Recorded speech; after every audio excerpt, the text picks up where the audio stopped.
大家晚上好，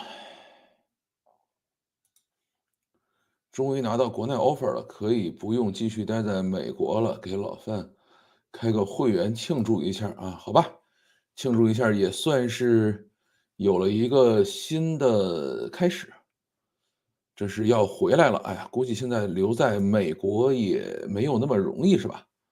好，还是欢迎你溜回来吧，虽然我一般都是劝大家留在那里，这个也算是怎么说呢？就是围城吧，在城里的人想这个，在城里面的人想出去啊，在城外的人想进来。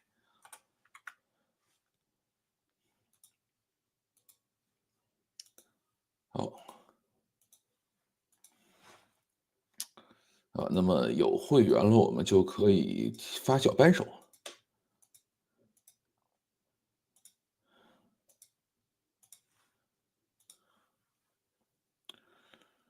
能回来大概是我近一年最开心的事情，以后就不用提前留言了，可以准点参加直播了。好，欢迎啊！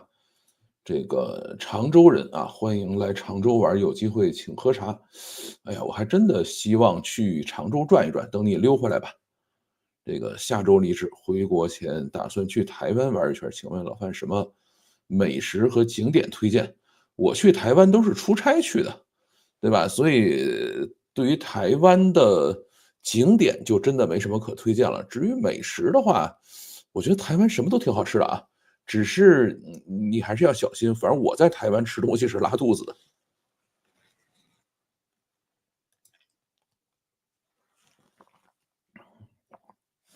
范老师周四影片评论区爆炸式增长是啊，所以今天呢，想对小米7高速事故这个事儿呢，再聊一下啊。这个我的视频呢，通常点赞率是在95%以上，达到92%呢，就算是稍微有点翻车了啊。但是这一条的点赞率只有82%，那么就说明很多人是不同意这件事情的。所以呢，我觉得还是有必要跟大家稍微的掰开了再讲一下这个事儿。这个川普关税打压，亡我之心不死，少数敌对势力和别有用心的趁机起哄国产电车，相信广大群众会，好自为之吧，不会顶风作案。但凡是汽车，哪有不坏的？哎，川普关税这个事儿呢，其实实在没什么好说的啊，因为太多人去，就是他这个东西属于无处下嘴，你不知道该咋说这个事儿啊，所以咱们再等一等吧。啊，又一位新会员啊，这个非常感谢，欢迎回国享受007啊，这个007不一定吧。晚上好，赶上直播啊，边做家务边听，欢迎跑步回来啊，这个周末愉快。鸡蛋灌饼好像有日子没看到你了似的，最近还跑台湾，我真服了大哥。哎呀，台湾其实没什么事儿，如果他允许我去，我也想去。晚上好啊，刚才中国发了34%对等关税，希望有空聊两句。实在没什么好聊的啊，因为川普的关税政策的最核心的特点只有一个，叫朝令夕改，对吧？你说你今儿聊这玩意儿，然后川普已经说了，说这个全世界的人都找我来谈来了，对吧？我这个目的已经达到了，然后等到4月9号他谈完了以后，还不定啥样呢，对吧？他说是4月9号开始执行，中国是4月10号开始执行，没准儿4月9号他搞明白了4月10号这事儿就过了呢，对吧？所以，我觉得现在聊这个事儿稍微有点儿我觉得这样吧，就是我们今天先讲这个小米7的这个事情，讲完了以后的话，咱们再稍微的聊两句这个川普关税啊。但是川普关税呢，因为我也没写稿子，所以呢，咱们可以这样，就是呃，你们想怎么说啊，咱们就一起来探讨啊，咱们就尽量的去读评论啊。根据《中华人民共和国税法》《中华人民国海关法》《中华人民共和国什么什么》，对，这个是看到了，第 N 次赶上直播了啊，点赞，欢迎欢迎。最近墙有点高，爬不上来，还好啦，反正确实是有些问题啊。这个 TikTok 马上要公布了，周六前，是的，据说亚马逊是在最后时间点还提了个报价上来，啊，这个也是很有趣的一个事情。但是我估计大概率就是 Oracle 啊，所以 Oracle 这个号称中国女婿嘛，这个大家就自己可以安慰自己一下啊，开心一下就可以了。我最近比较关心青少年手机成瘾的事情，娃的学校最近开始开家长会，让大家联合起来推迟给孩子手机的时间。嗯，这个我觉得下个礼拜可以找一天咱们聊一次啊。这个其实我一直觉得小孩儿还是应该早接触手机，因为任何东西你越晚给他，他其实抵抗的能力就越差。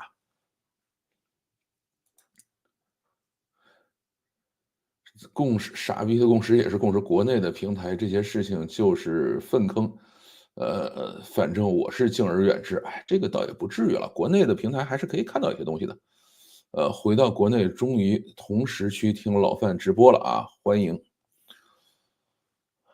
好，那么我们今天的话，就是首先再跟大家讲一下儿这个小米苏7的事情啊。小米苏7呢，这个肯定经过几天的发酵，也有一些新的进展。所以啊，我们先是把我的稿子跟大家稍微讲一下。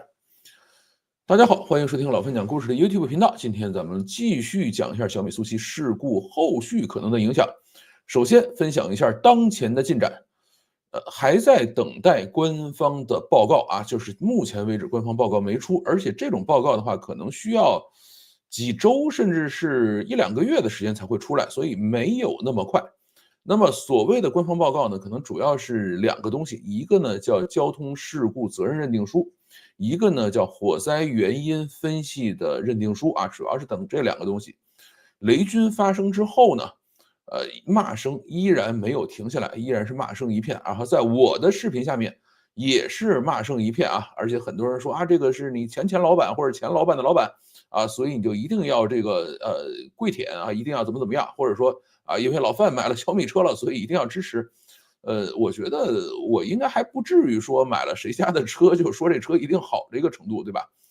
还是有判断能力的。你像我第一辆车是富康啊，第二辆车是雪铁龙 C5，第三辆车是现在开的福特探险者，第四辆车呢，目前还没有提到啊，就是小米苏7。如果有机会的话，我会去加钱升至这个外优期，这个还要再等小米那边给消息。啊，然后这个，不至于说我买了谁的车，谁这个车就不能说啊，这个我觉得我这一点啊，中立的态度还是存在的。啊，所以今天呢，准备再去讲一下这个事情，就是之所以今天在讲这个事儿，就是因为啊，这个评论区炸锅了啊，而且很多人去踩这个东西，所以准备再说一下。啊，第一个呢，就是更多的细节曝光了啊，就是当时我们去录第一条视频的时候，其实很多细节非常不清晰，对吧？一开始以为是前面坐一个人，后面坐两个人啊，但是现在知道是前排有两个人啊，就是驾驶人跟副驾驶座位上都是有人的。那么这两个人呢，应该是第一时间就死亡了啊，就第一时间就死了，就是等到有人来救的时候，实际上这两个人已经死了。然后后排呢坐了一个人啊，这个人呢在有路过的车辆到达救援的时候还活着啊，他后排的这个人呢是被这个救援的人员砸开车窗给救出来了，然后送去医院以后不治身亡啊，大概是这样的一个情况。但是后面这个人到底是烧伤还是说这个碰撞或者什么其他的，这个现在不确定啊，到底后边这个人是什么样的一个情况。但是他去了医院也没救回来。然后这是第一个啊，这个跟一开始以为的细节不太一样的地方。第二个是什么？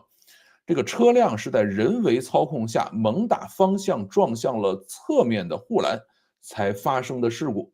就是当时我去录第一条节目的时候呢，以为这个车辆是在没有时间制动的情况下，对吧？正向的撞上了前面的这个护栏，其实不是这样的啊，就是在这个小姑娘接管车辆控制权以后啊，这个她实际上向右打了向左吧，打了20度的这个方向，然后呢，后面又打了1度的方向，踩刹车呢又踩的不是特别猛，导致呢它的车等于侧向的撞在了这个等于左侧撞到了这个护栏上。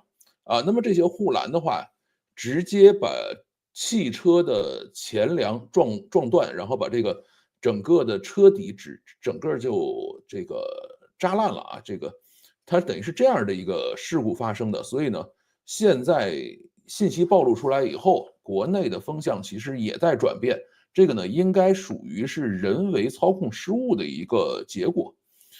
像我自己其实是有几次类似这样的经验的啊，就是在高速上开车，特别是单手扶把的时候啊，就是单手握方向盘的时候，像我们很多人在高速上开车都是习惯双手握方向盘，但是有的时候你比如说你拿个东西啊，或者是做一些其他的这种比如喝个水啊什么这样的事情，你就会单手扶方向盘。单手扶方向盘的时候呢，正确的方式是把手放在这个方向盘最下面。这样的话就是当你有什么着急的事儿的时候，你就算拉这个方向盘，它不会跑偏，对吧？但是有些人呢，喜欢是把手放在方向盘的侧面，因为像咱们国内开车呢，肯定是左手扶方向盘，对吧？你右手就可以去挂档啊，可以拿东西啊，做这样的事情。然后在这个过程中，有的时候遇到一些紧急事态的时候，人是有条件反射的啊，就会拉这个手。你这个手一用力的话就会往后拉，那么往后拉呢，就会向一个方向跑偏，实际上就是向中间隔离段去跑。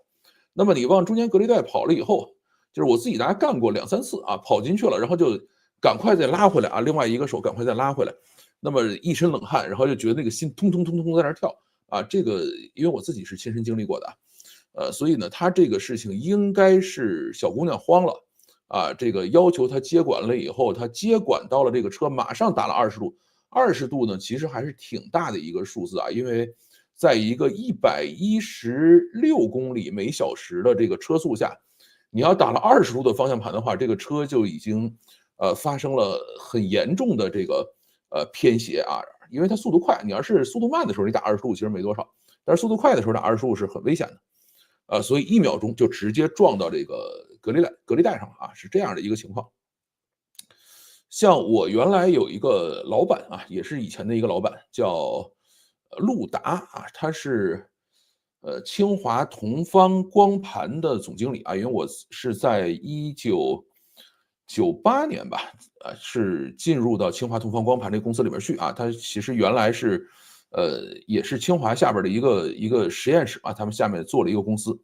那么这个人呢，是号称中国第一个少数民族博士他是满族的博士，是中国整个光盘产业的领军人物。他自己也出了类似这样的车祸他是这个一边开车，可能右手去处理一个什么东西，然后呢，导致这个车辆就直接这个发生事故当时是他跟他太太活下来了，但是他小孩没了当时大概是出了一个这样的事情。就是类似这种事情呢，就是经常开车的人可能都遇到过然后稍微一慌神儿的话就会出问题这个确实如此。然后呢，它是护栏高速撞击，并且刮擦车底造成的这个起火燃烧它是这样的一个状态。然后呢，这个其实每小时100公里的时速1秒钟能够跑多远？大概能跑20多米。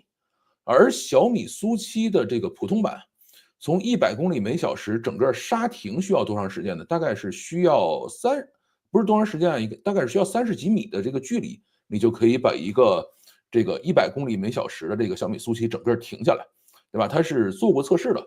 就按道理说，如果这个小姑娘直接踩死刹车的话，它是不会撞到任何东西，是完完全全可以停得下来这个是不会有问题的。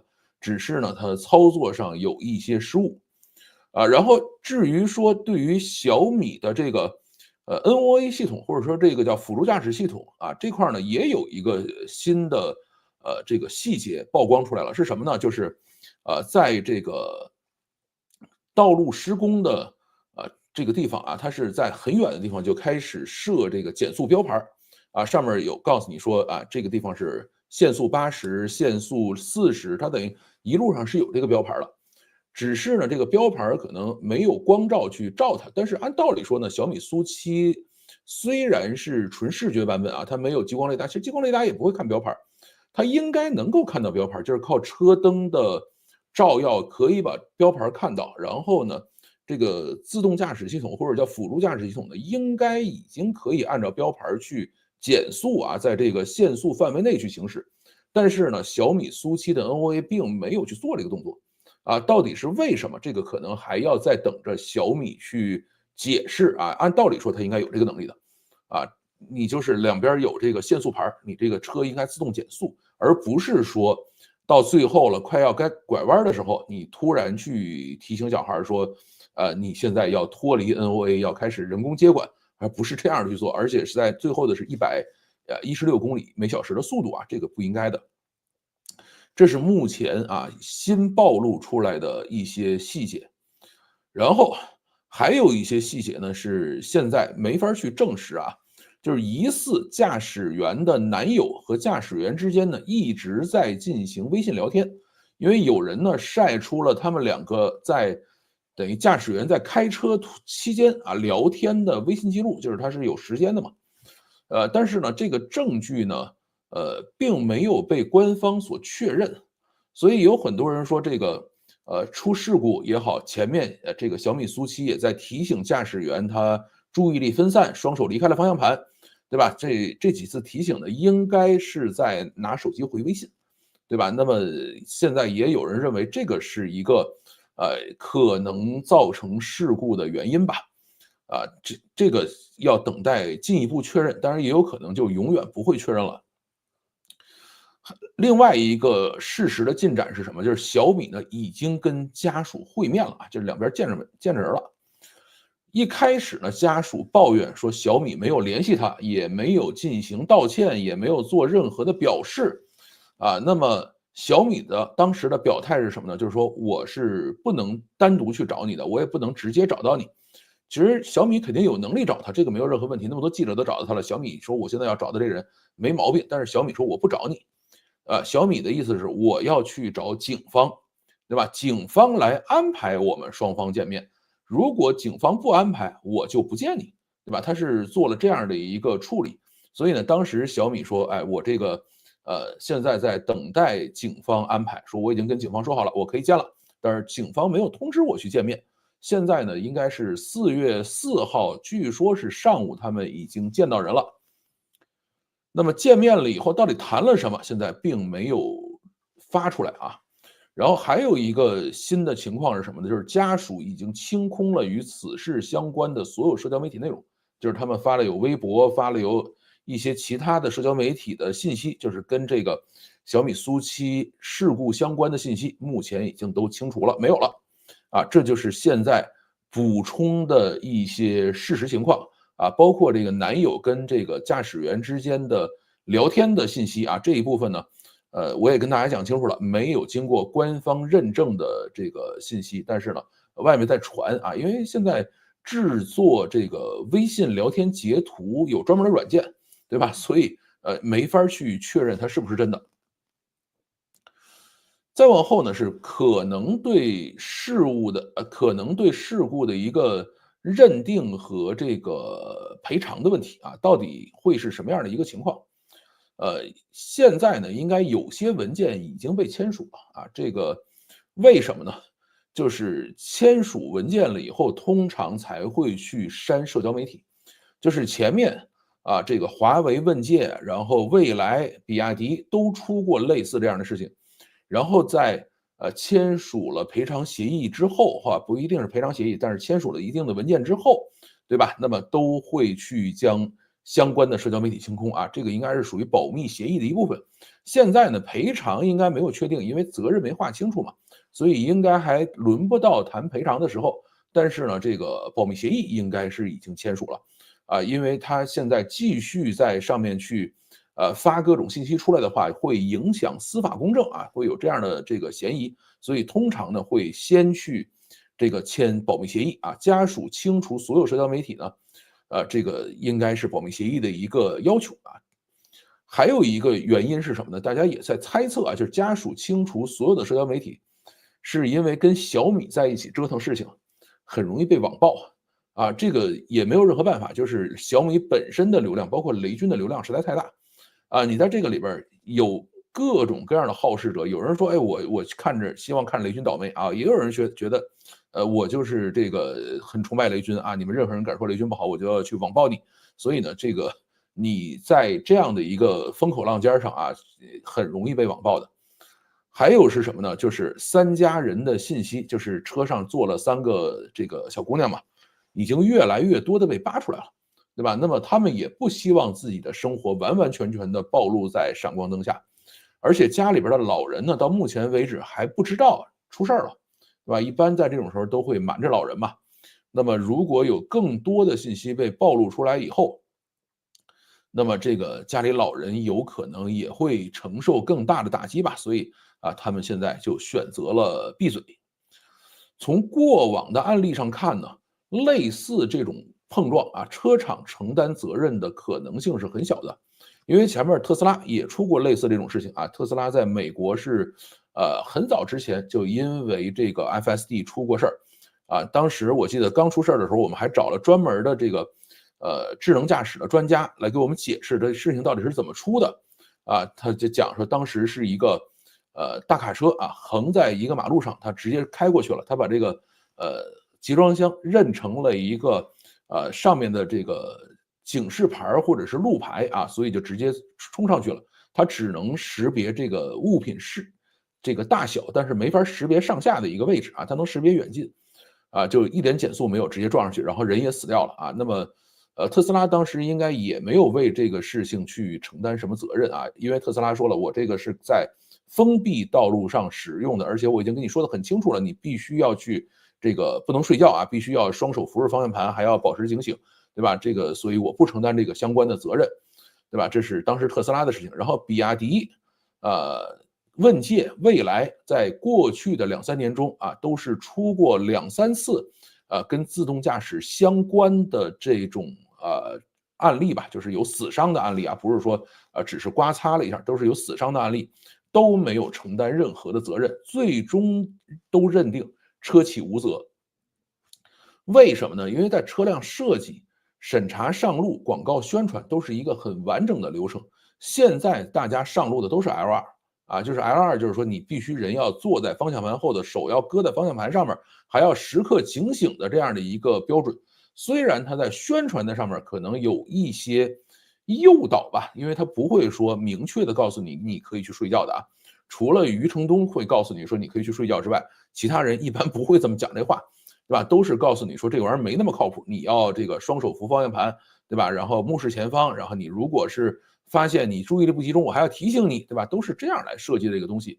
所以在这种情况下，出了事故都是算驾驶员的责任啊。而且像小米这一次提前已经退出了啊，那么这一块肯定也不会算成小米的责任。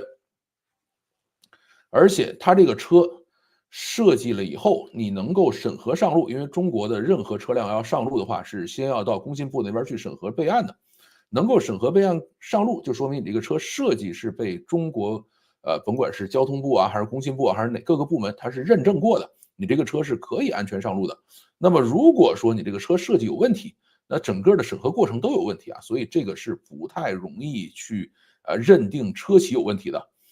一旦认定了车企有责任的话，那就不简单是赔钱的事儿了啊。你说啊，你这个车设计有问题啊，这不是赔钱，啊，整个流程都会有问题，而且车企需要做大面积的召回，对吧？所有这款车你都要召回来去折腾一下，你否则的话，它不可能接着让你往前去开嘛，你车是有隐患的嘛。而且整个车辆审查通过的过程你也得调整，即使是广告过度宣传了，这些广告其实也都是经过律师反复审核过的，不是说随随便便就可以去诱导你的。那么交通事故认定方面，NOA 在法律上协议的标准下已经这个退出了啊，跟他没关系了。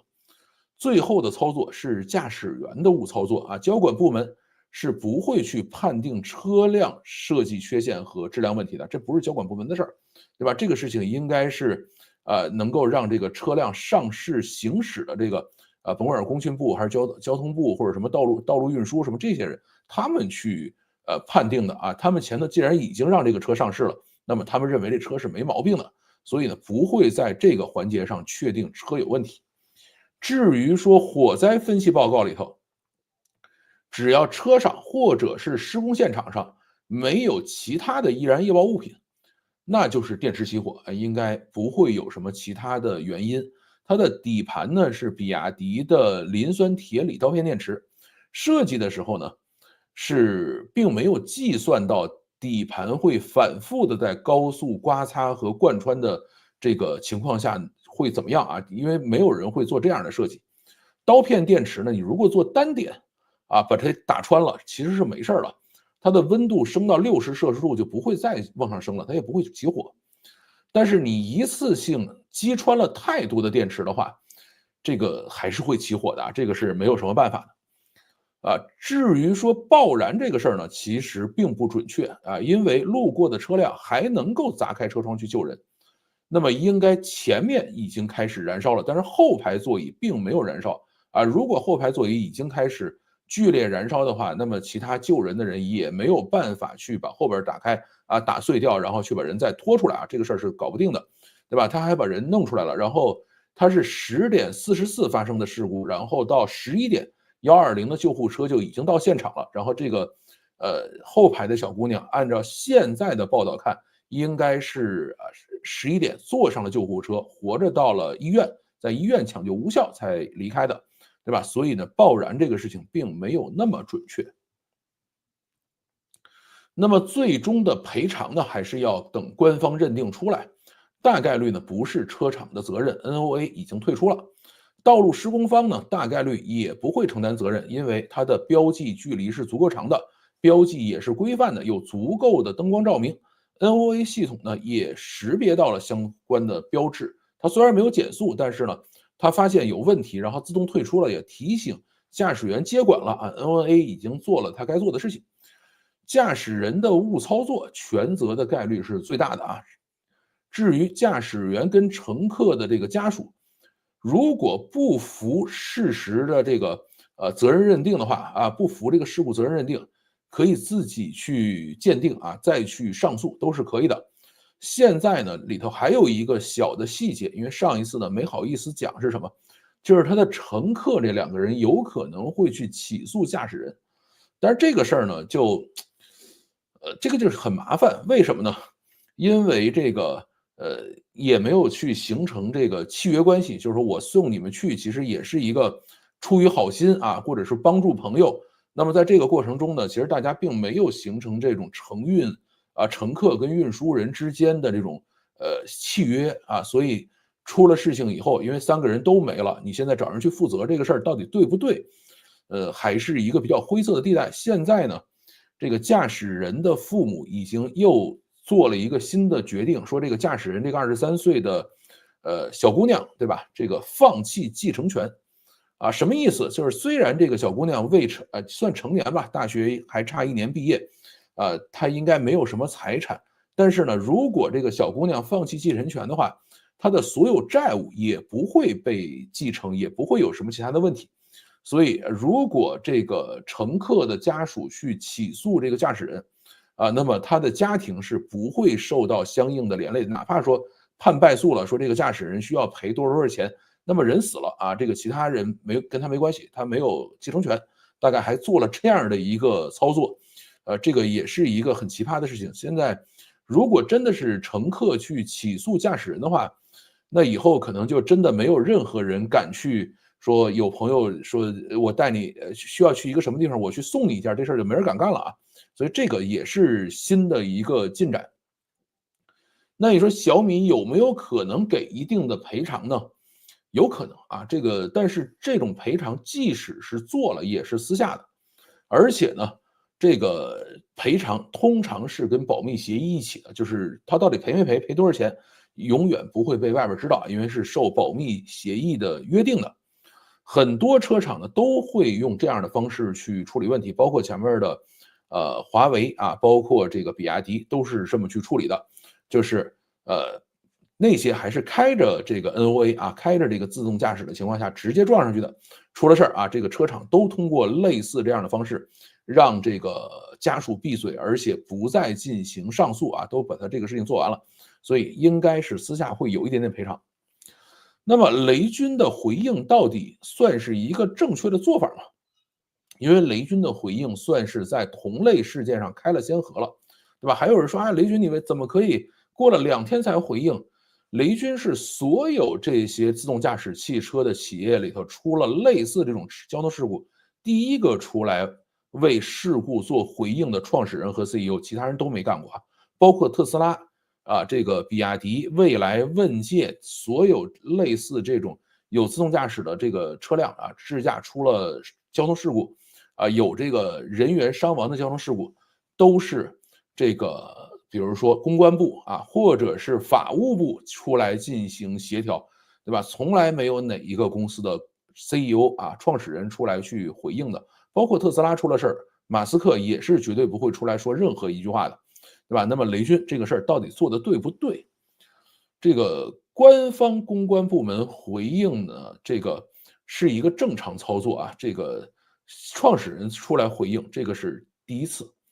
那么为什么雷军会隔了1天才出来回复呢？我相信内部肯定也会很激烈的去开会讨论这件事情，这是一个很艰难做出的决定，因为毕竟是开先河嘛，其他人从来没干过，对吧？这个我估计呢，内部应该是先进行了责任判定，然后有一堆的这个法律的律师啊来去进行判定了以后，觉得这个事儿是可以进行去回应的，对吧？他肯定是内部有大量的数据和信息在内部，因为他最后还跟这个车内叫通了嘛，依扣了嘛，就是他车这种车里头是有 SIM 卡的啊，你可以直接给车打电话的，他最后还是叫通了这个车辆内部的这个电话，对吧？那么在这样的情况下，他肯定是搜集到了所有的相关数据，那么这些数据呢，肯定有一部分是可以公开的，就是现在他公开这部分，还有一部分呢是公安机关要求不得公开的部分，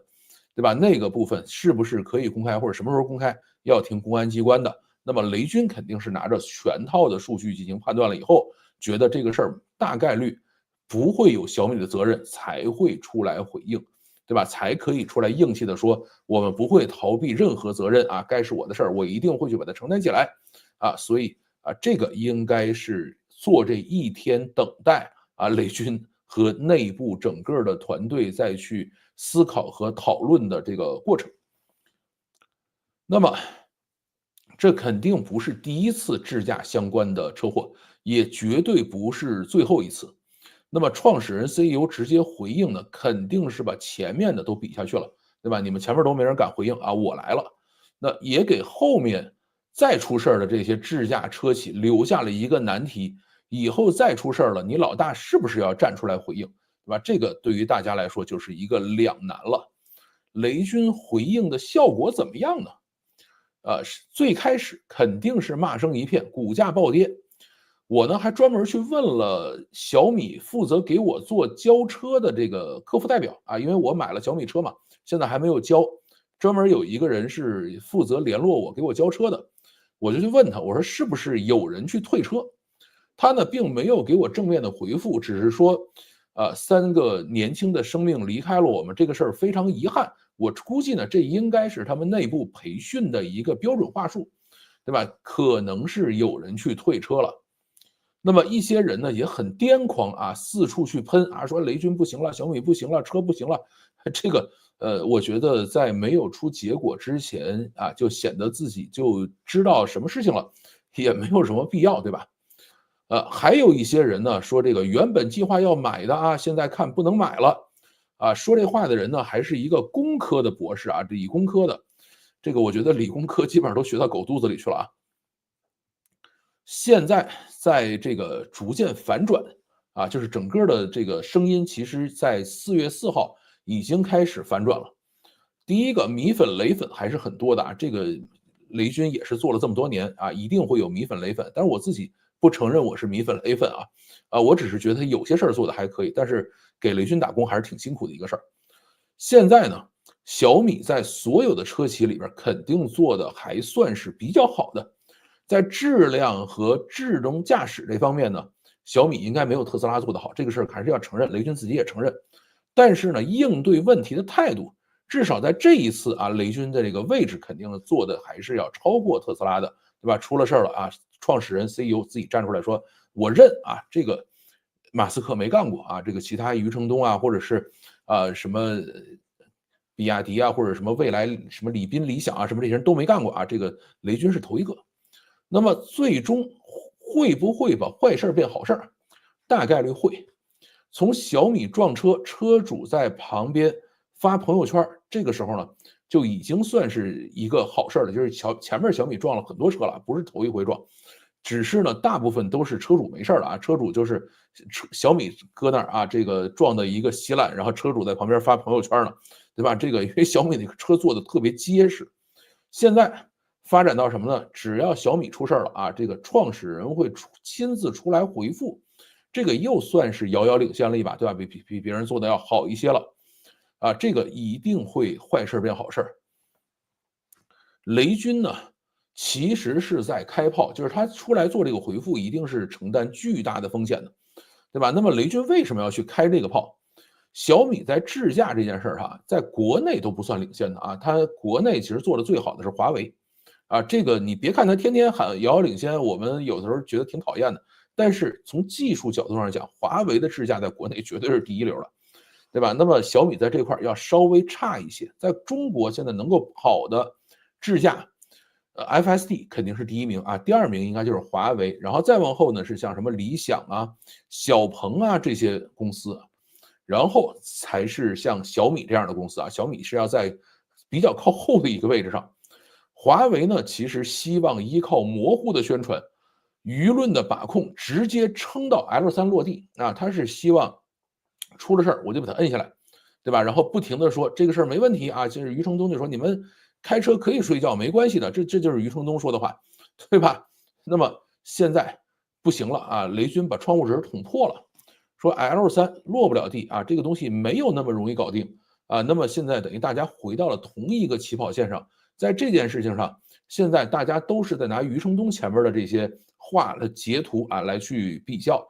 余承东因为前面说的这种大话说的特别多嘛，现在呢，这个4月4号的消息啊，今天上午的消息，余承东下课了，对吧？今天刚刚宣布不再担任华为车 BU 的 CEO 了，啊，因为他呢原来是车 BU 和终端 BU，就是 BU 是这个叫这个业务单元嘛，就是他原来是2个机构的 CEO，现在呢把车这块退了啊，他继续卖他的手机就完事了，车跟他没关系了，以后再也不能去说遥遥领先，再也不能说这个华为智驾可以睡觉这个话了啊，这个以后就没人说了。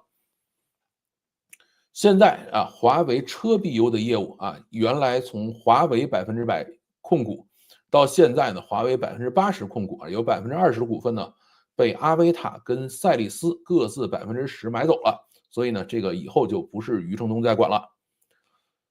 那么对未来会有什么样的影响？第一个是车门的问题啊，这个首先我们看烧过的那个样子，车头是整个撞废了，然后车前面的这个有一个防火墙，就是从车前舱到这个司机舱之间有一个防火墙，稍微有一点点变形和侵入，但是呢，应该不至于对驾驶舱造成致命的影响。A、B、C 柱完好，就是这个车框上的这个3个柱子都没有任何变形，车门也是完好。所以按道理说呢，这个车是可以打开的啊，这个后门啊也是砸开了车窗，把这个人救出来了。只是呢，他这个车从外面是没有开门的开关的啊，这个事儿是今天很多人拿了小米的车门去拆解，对吧？这个小米自己是这样，就是我也不说我这车做的多好，做的多结实，我呢就找人啊把这个车门给他，你们去拆吧。他现在是拿着小米苏7最早的这种测试车的车门去拆，对吧？那么谁能拿到这种东西？肯定是小米自己能拿到。所以小米现在的宣传就是，我把我的车拿出来掰开了之后做来给你看啊，你自己看怎么样？我也不说我车好，我也不说我车不好，你自己去判断。现在我刚看了一个视频，那个人把这个小米车门整个拆开了，那个防撞梁各种的东西做的极其着实啊，巨结实的一个车。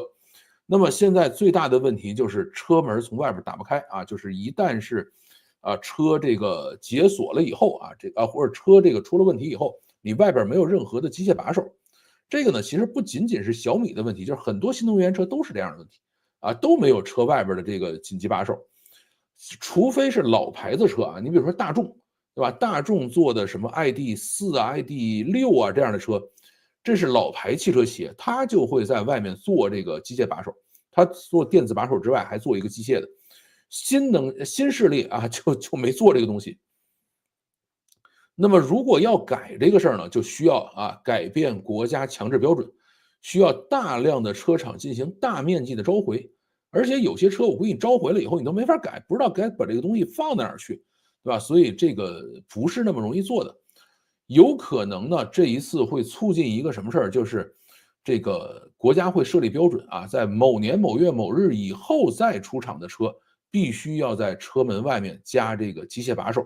啊，这个有可能会去实现啊，但是也不好说了，这个还是要等。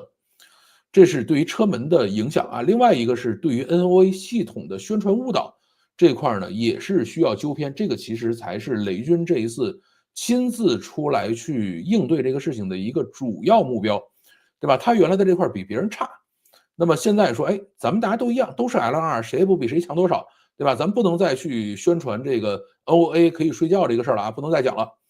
对吧？其实过去也有很多被过分宣传、过度信任的伴速系统啊，这个比如说航空啊、金融、航海、医疗领域里，实际上都出现过这样的案例，就是我们出了，虽然最后需要你人去确认，但是呢，人会有惰性，会去信任这种伴踪系统啊，那么他们也会这个造成一定的事故，这个在车上也不是第一次出类似这样的事情啊。刚才我们也讲了，特斯拉就开始出啊，因为它最早开始玩这个事儿嘛。然后蔚来这个华为、比亚迪都出过。现在呢，就是整个的 NOA 系统，就是 NOA 应该是叫做自主导航驾驶啊，或者叫对，自主导航驾驶应该叫这样的一个名字，对吧？这个东西呢，现在各个车厂连名字都不一样，比如特斯拉它叫 FSD 和 Autopilot，这个蔚来呢叫 NOP 或者叫 NOP Plus。蔚来起的名字叫主动导航辅助驾驶，起了这样的一个名字。理想智己呢就叫 NOA 它没有再去起别的名字，叫自主导航驾驶。小鹏呢叫 NGP， 叫导航引导驾驶。华为呢叫 NCP 叫 NCA， 叫导航辅助巡航。极越呢叫 PPA， 叫极越智能驾驶辅助。极客呢叫 NZP，极客智能驾驶辅助。比亚迪呢就叫 NOA 没有起特殊的名字，只是呢分开了，就是高速 NOA 和城市 NOA 它是分开的。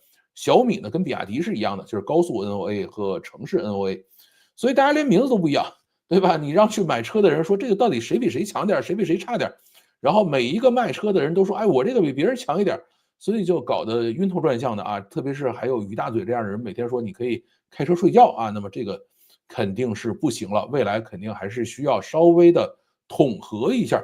其实现在呢都是 L2没有任何人达到 L3。所谓的 L2是什么？就是你人还是要坐在驾驶台后面，双手要扶在方向盘上，这个叫 L2。L3的话就是你手可以离开方向盘了，不用那么专心了，但是这个方向盘后头还是要坐人的这个现在 L3呢都是在发测试牌照到目前为止应该没有哪个国家彻底开放了 L3的这个行驶，对吧？从法律上说都是 L2这是一个混乱的阶段，可能在混乱的过程中呢会发生车祸会发生事故，也会有人丧命，但是呢我们可能就在这个过程中逐步的会迎来 L3，特别是以中国的这个运作方式的话，没准我们 L3的落地还会比国外会更快一些因为我们人比较多。至于还有一个事情是什么呢？就是这个智驾保险这个雷军呢2月27号就提出来过，要联合头部车企做智驾险，最高赔偿300万当时他是做了这样的一个提议。所谓智驾险是什么呢？因为现在国家也发了文了，说当这个智驾车辆发生事故的时候，由车厂来承担责任，对吧？那干脆就是我们设置一个相应的保险，最后拿这个保险去赔不就完了吗？也就算是车厂承担责任了。雷军呢，其实不是头一回玩这个事儿了就是原来小米有那个两轮平衡车，就这个轮子是在两侧的这种，人站在上面靠脚的这个动作让这个车前后去走。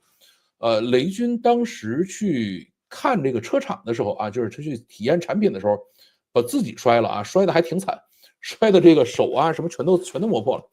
然后他就专门设置了一个保险啊，就是这个玩这个两轮平衡车的一个意外伤害险。当时他做了这样的一个事情，所以呢，他们就就是雷军反正比较擅长干这个事儿吧，就是如果有危险我就买个保险啊，然后出了事儿保险公司管赔就完了，没出事儿我也算站在道德制高点上了，出了事儿有人管赔，对吧？这个也是一个正常操作。现在呢，这个智驾险呢，应该是在车主购买了交强险和商业保险之后，由智驾带来的责任模糊情况的损失啊，它会进行赔偿。原计划呢是4月份推出，但是现在出了这样的一个事情以后呢，有可能会对即将推出的智驾险做出一定的调整吧。现在很多的这个智驾车企呢都在自己搞保险公司，包括比亚迪、特斯拉都在搞自己的保险公司，对吧？那么未来啊，可能再去买这种智能驾驶车，都会有相应的智驾险在里边去运作，就等于说我们买车的时候，它就会送给你一些智驾险。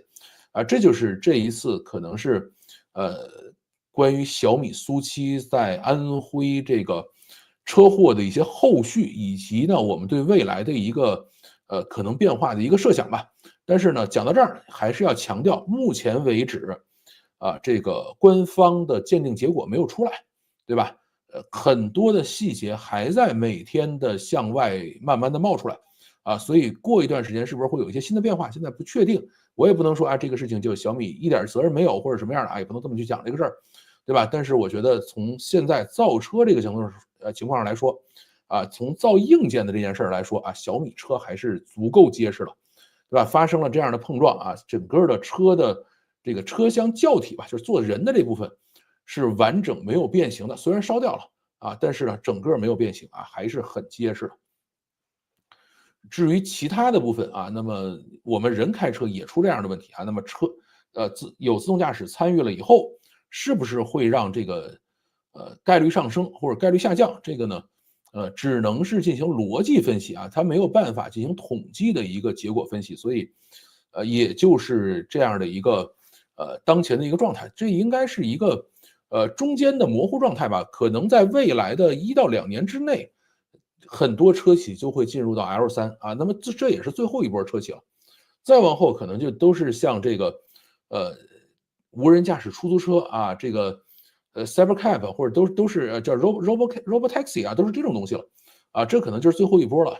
所以雷军应该算是最后一波上车的这个车企老板他现在冲上来把这个整个的事故定性说我们来去承担我们该承担的责任那么也算是为整个的智能驾驶的这些汽车或者这些车的企业画了一个新的标杆这个也就是今天我们要讲的这部分后边我们要来跟大家去读评论了。哟，还有400多人在听我们聊天。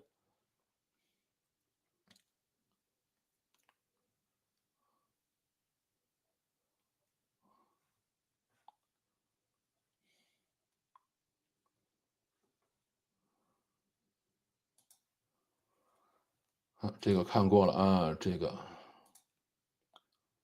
今天 Frame2返回地球，好吧，又有这个航天故事，小米港股和美国 ADR 都涨了那就看来这个事情已经翻转了呗。前2天提醒就是礼拜4让大家抄底，不知道有没有人抄上小米这事儿感觉就是过度相信自动驾驶，这个事儿就真没法讲。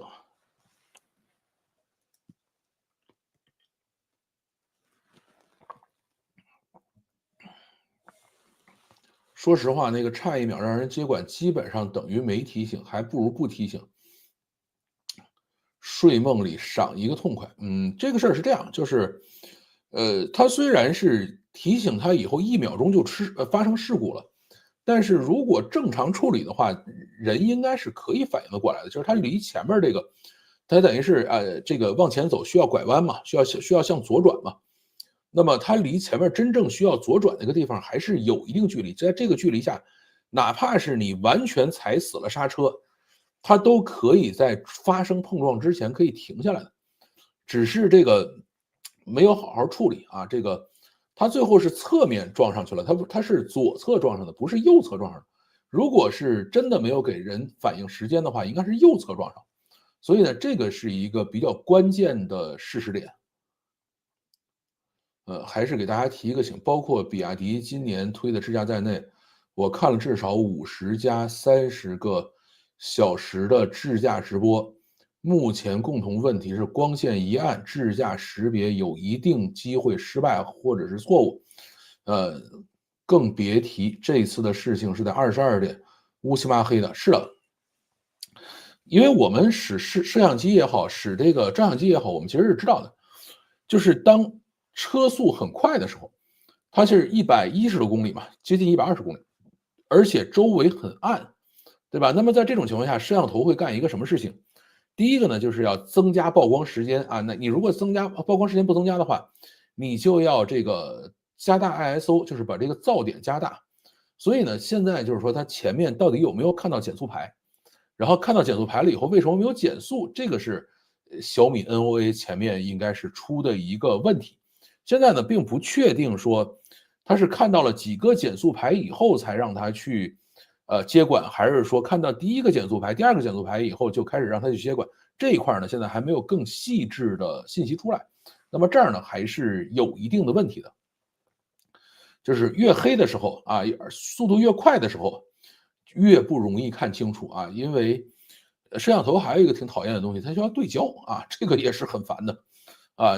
你在120公里每小时的时候，你要去对焦，在这么暗光的情况下去对焦，是确实比较难啊。它小米苏7的普通版应该是多少个12个摄像头啊，这个主摄像头是800万像素。那么这种东西的话，确实是要稍微的，难一点。手机的观点，我和老范一样啊，这个你孩子成年后，手机也会变成第二个器官，不如早点接触。手机和 iPad 上除了社媒，也可以用来学习。Anki 和这个 Shadow 的这个效率要比线下的纸质时代要高很多。是的呀。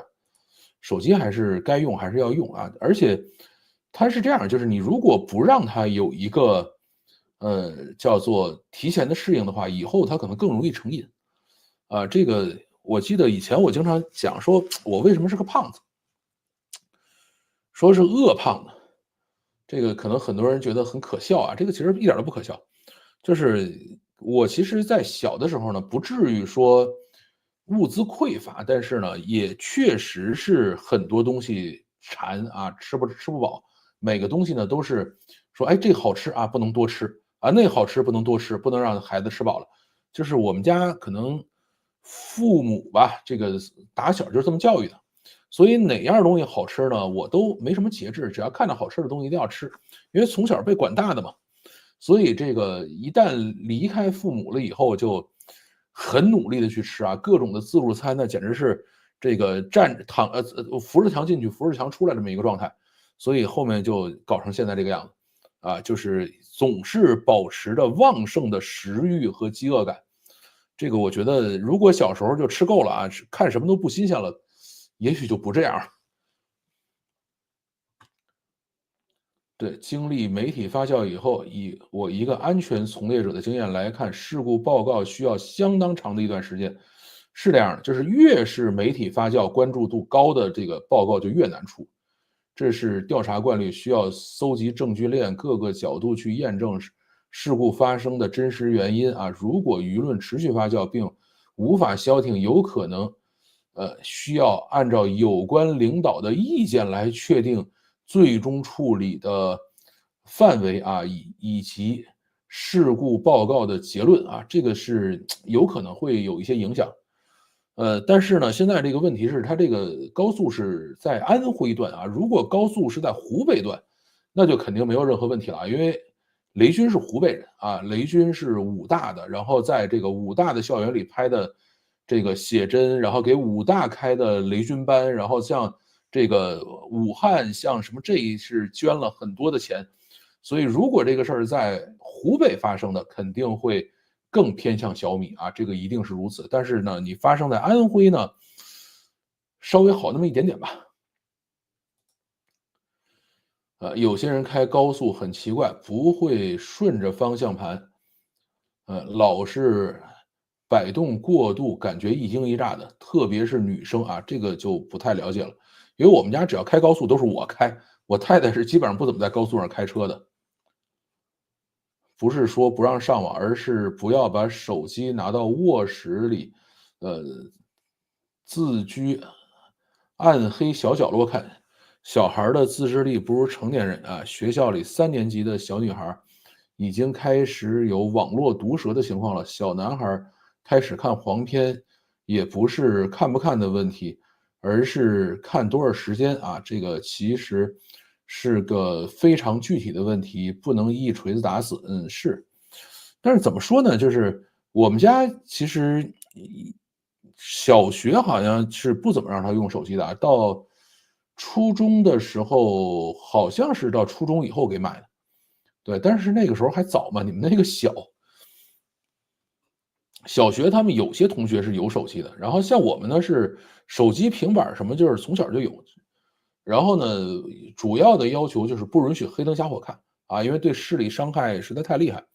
后来就干脆买的这个就是当时是那个什么来着，Kindle 啊，说你就看 Kindle 吧，看书吧，啊，大概就是这样的一个情况。这个故事出现车内人员伤亡完全可以接受，但是不能接受的是，一出车祸就直接就火化了，这个太糟糕了。呃，这个怎么说呢？汽油车其实也有可能出这种事情啊，因为它速度实在是太高了。一个毒舌的问题，这个你们家长应该和小孩聊一下，告诉他不同社区的生态，打个预防针，要不然小孩在一些恶臭的社区里面可能变得恶臭。至于10岁左右的小孩看黄片我觉得很正常。除了生理卫生外，应该看一下孩子是不是社会压力太大了。性成瘾很大的原因是因为社会压力的问题，这个我就不是那么了解了啊。中国率先打响反美第一枪，经济世界大战开打。这个我觉得也还要等，就是中国肯定政府表态还是会比较强硬的，但最后怎么实施，不好说啊。就是至少面子上我们肯定要，里子再去找。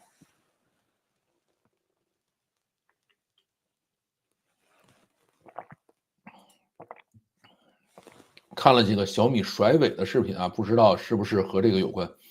它这个应该还轮不到甩尾啊，它是整个车头直接骑到这个左侧的隔离带上了。要是微信聊天是真的话，从男友视角考虑这个故事就太心酸了。聊着聊着他不回复了，然而他的死也跟他有关啊，这个就没法讲了啊。如果微信聊天是真的，那我估计这个小伙子会懊悔一辈子。先点个赞啊，再回头看录播没问题。小孩多大了，还在问这个？2秒甩锅啊，这个倒也不叫2秒甩锅吧。提前2秒退出，铁定是车厂的责任，这个没得洗啊。这个那你说应该提前几秒退出呢？还是说我就不退出，直接给你撞上呢？对吧？那你觉得这个事儿应该怎么办？这个路人甲，啊，这个至少应该提前5秒。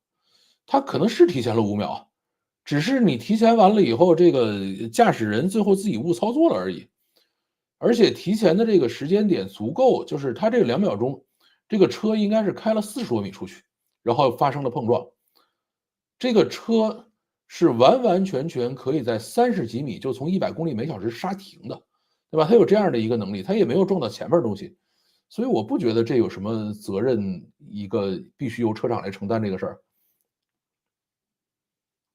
你提前20秒退出，提前半个小时退出，你如果误操作了，他也没法整。应该比塔主的大些，不过儿童心理学我做过一些研究啊，因为我自己也出过问题，所以这方面还是有些短见的。不能叫短见啊，这玩意儿咋寻找啊？中国电车遥遥领先，遇到问题，这个秒甩锅给驾驶人啊，真的是遥遥领先。你特斯拉不是这么干的吗？对吧？这是跟特斯拉学的，行不？对吧？这时候你咋不说咱抄袭了呢？这个叫卓见宏的人啊，这跟中国发明不了这个啊，咱这都是跟人学的。我也好奇2秒、1秒的问题，这个车有本事10秒之前预测未来的风险吗？二，如果人类发现有问题，要求接管的时候，这个车多快时间反应过来让人类接管？肯定你人只要操作，它就直接这个 NOA 就退出了啊。那为什么不减速？对，这个是一个大问题。就是按道理来说，提前如果看到了限速标志，这个车应该提前减速啊。那么这个事情它确实是没有做，或者说现在呢，等待更进一步的信息披露。像百度那个她姑娘啊，也是，就是没打预防针啊，又在 TG 开盒和微博饭圈泡了很长时间，这方面我觉得家长的责任非常大。对，这个百度那哥们儿，那个姑娘确实是啊，那个是13岁啊，那个确实是很吓人。了解了啊，今天还是聊小米吧，没事儿。21万版本的苏七用的是比亚迪刀片，是的，是用的比亚迪刀片。中国电车遥遥领先，路况比较落后。路况其实还好，中国的路况已经算好的了，因为我在美国也开过，特别是在这种高速上啊，这个中国的路况绝对比美国的好。对，继续聊车，那车主也就是女司机的男朋友会有麻烦吗？这个不好说，这个不好说，因为按道理来说呢，他是这个车主，在国内的话，这个车主通常都还是要承担一些责任的。就是你把车借给别人啊，出了事儿你都是要承担责任的。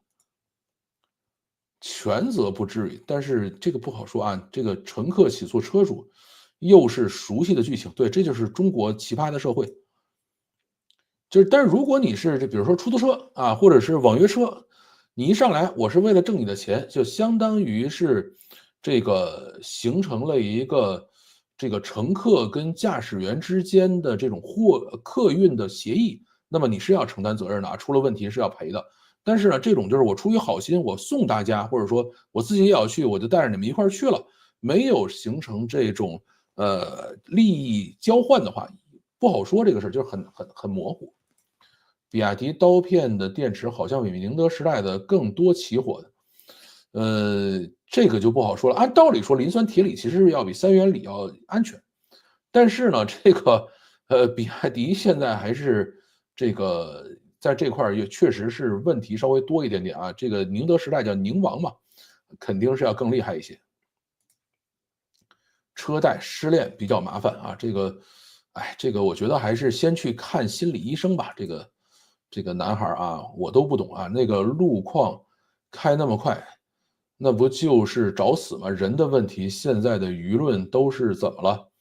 这个他这个路况呢，肯定是应该提前减速，就是他这种，需要变道的时候是很远很远的位置就开始会有这个减速牌啊，或者叫限速牌。现在呢，就是要去看这个 NOA 到底看没看到这个东西，啊，或者看到了以后是怎么去做的处理。今天这一集还可以变成全有小说写法，女友视角写一张，男主视角写一张，女乘客写一张啊，苏七视角写一张。我天，你这个太文艺了。反正我就是坐等固态电池了啊，固态电池可能没有那么容易啊。固态电池一样起火燃烧，并且起火速度极快。这个我没有特别研究固态电池啊。403个人在线等，这个话题还是很热的。小米这个事情确实比较热。好歹固态电池的电解质会安全一些。但固态电池的寿命、固态电池的充放电次数以及放电的效率，其实都是要差很多的啊。所以到底固态电池能够做到什么样还不好说。肯定有人退车，原来特斯拉也是这样。是的，我估计小米那边是有人退啊。我倾向于老范推测的比较靠谱。相比群死群伤事故这种这种伤亡相对较少的事故，只要安抚好关键人啊，把负面舆论消除掉，不是特别困难的问题，而且不见得需要动用什么硬措施。我倒是觉得电车车主需要在这次事故里边吸取教训。是的，就 NOA 没那么靠谱，这个事儿是真的啊，因为我从一开始就跟大家讲，这个东西不是那么靠谱。生意大了不好做，这个生意大了有生意大的难度啊。这个按体量来说，比亚迪烧死的人估计是达到2个数量级了啊。比亚迪是出了很多事情，但是比亚迪是基本上出了事儿就是控评论啊，任何人说比亚迪不好，就马上被水军淹没。比亚迪在这块做的是比较狠的。国内2个比较大的水军，一个是比亚迪的，一个是华为的。小米呢，其实也有啊，但是呢，通常还是要好很多的。只是大家习以为常了啊，这个不是习以为常，是都摁下去了啊，而且时间长了就会忘。关税的话，你们可以想想啊，想从哪儿聊，咱们可以这个话题聊完了，咱们可以聊关税。买电动车要自驾，除了特斯拉，其他都是垃圾，没芯片，没算力啊。这个芯片现在都一样的啊，就是特斯拉里边的芯片是自己做的，然后呢，这个小米里边的芯片是英伟达的。就是国内大部分的电动车的芯片都是英伟达的啊，只是它这个车呢只有一个英伟达的芯片啊，是叫 Orin 啊，还是叫这样的一个名字。然后呢，小米的 Pro 和 Max 里头是2个这个芯片啊，是算力应该是到500以上了，所以那个算力是足够的。这次我觉得雷总干得不错，不过车的问题一定要好好解决。之前就有车漂移的问题，小米智驾还是差不少。对，小米智驾还是要有一定差距的。至于漂移的话，我跟电动车都爱干这事儿，为什么？它沉啊，电动车是非常非常沉的，它同等的这个续航，它要比这个普通的汽油车可能会沉，没准能沉个1吨或者差多少，反正电动车的质量都是很大的。施工信息是否及时上传到路政平台？如果传了高德地图是有信息的，那么智驾会自动降速。呃，这个现在就没法说了啊，现在大家都不再去较真这个了，现在只是说，在发生事故之后，这个继续施工，但是呢，施工标志和施工的一些这个相关的这个信息吧，进行了一定的调整啊。但是你说现在这个牌儿啊，这个减速牌是在事故发生之后放上去的，还是事故发生之前就有？不知道啊，因为现在这个看到这个提前有减速牌都是，事故爆出来以后，大家再去开着车到同样的路段去走，才发现这个有这个减速牌啊。所以，也有可能就是在当天晚上是没有减速牌的啊，这个到第2天才这个放上去啊，这个可能性是存在的。长城的咖啡 OS 感觉比华为强啊，长城的那个系统其实也不怎么样，就是这个真正做得好的，其实还是华为那个做得好。这个老范还是要小心点坏事儿变好事儿，感觉会让很多人不舒服啊。怎么说呢？这个目前没有模型能够做到完美泛化，这个事儿是这样的，就是，目前呢，距离 L3肯定都还是有距离啊。而且，怎么说呢？智驾，我们也不是要求它做到绝对安全，对吧？这个你按道理说，智驾你只要比人安全就行了。现在特斯拉，你去问马斯克说你智驾安全吗？他给出的这个数据是什么样的？他说每100万英里出的事故数，我的 FSD 已经比人类驾驶员低了，那么我就比人安全了，对吧？他现在都是在这样讲，所以智驾这个东西完完全全安全这个事儿是不可能的。啊，这个也没有任何人要求他做到这一点。透露一点，安全业内刺耳的潜规则，这次事故涉及人员全部死亡，对于最终各方和解的结果有正面影响。如果人有活着的问题才难解决，哎，这个就没法整了啊，这个我们就不能去讲这个事儿了啊。这个确实是因为人活着以后会后续医疗啊，这个误工啊，或者什么，这个就你基本上养他一辈子啊，这个很麻烦。这个事情就算没有法律责任，也会有公关责任的。我是觉得应该宽容些，要不无尽的惩罚啊，只能带来无尽的罪恶，最后就只能变成友商那种无嘴的模式了。但如果标准版的电池能够倒装，也许车里面的人会多一线生机。反正仁者见仁，智者见智吧。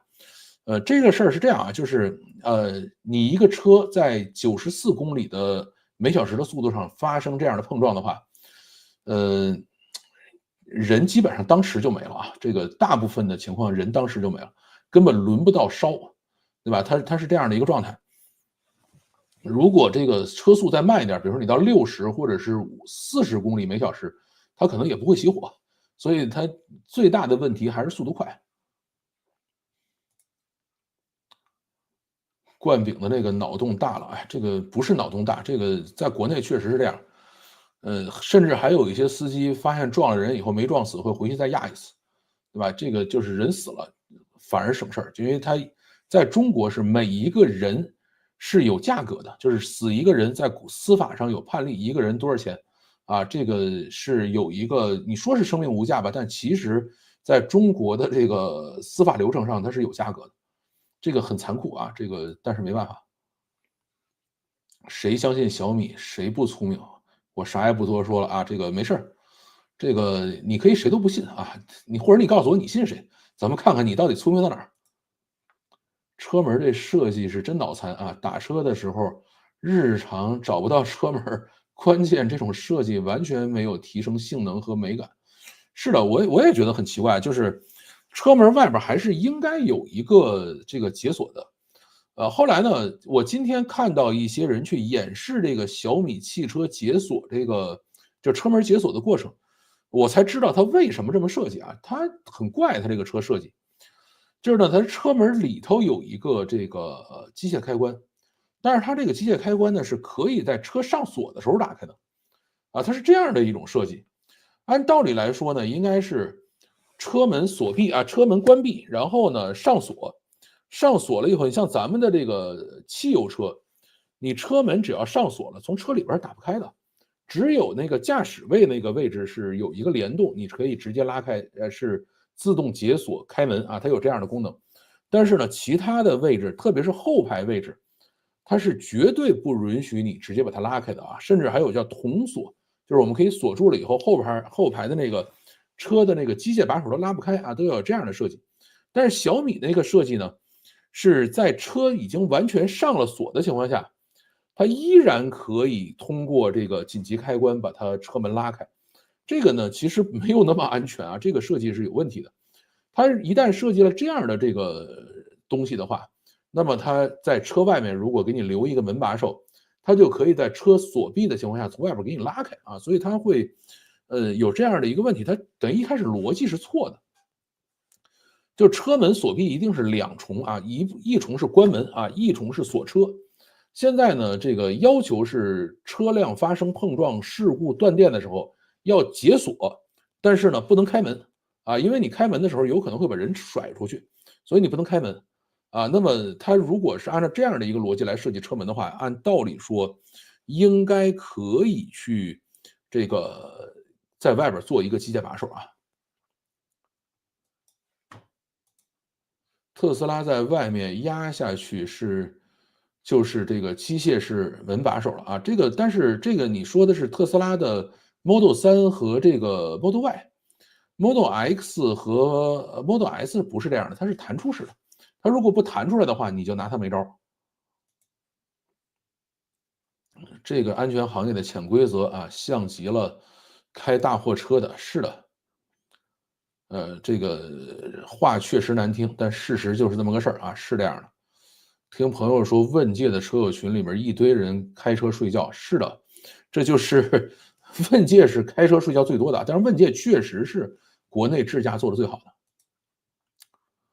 有一种听过一种吹法，喝醉了回老家，从广州上高速睡着了啊，这个江西站收费员叫醒给钱下高速了，这个好吧，外面打不开啊，这个这不就是设计缺陷吗？但是现在有这样的设计的车非常多，就很多车都是这么设计的，这个也是很麻烦，所以我说应该出强制标准，就是你车必须在外边有机械把手。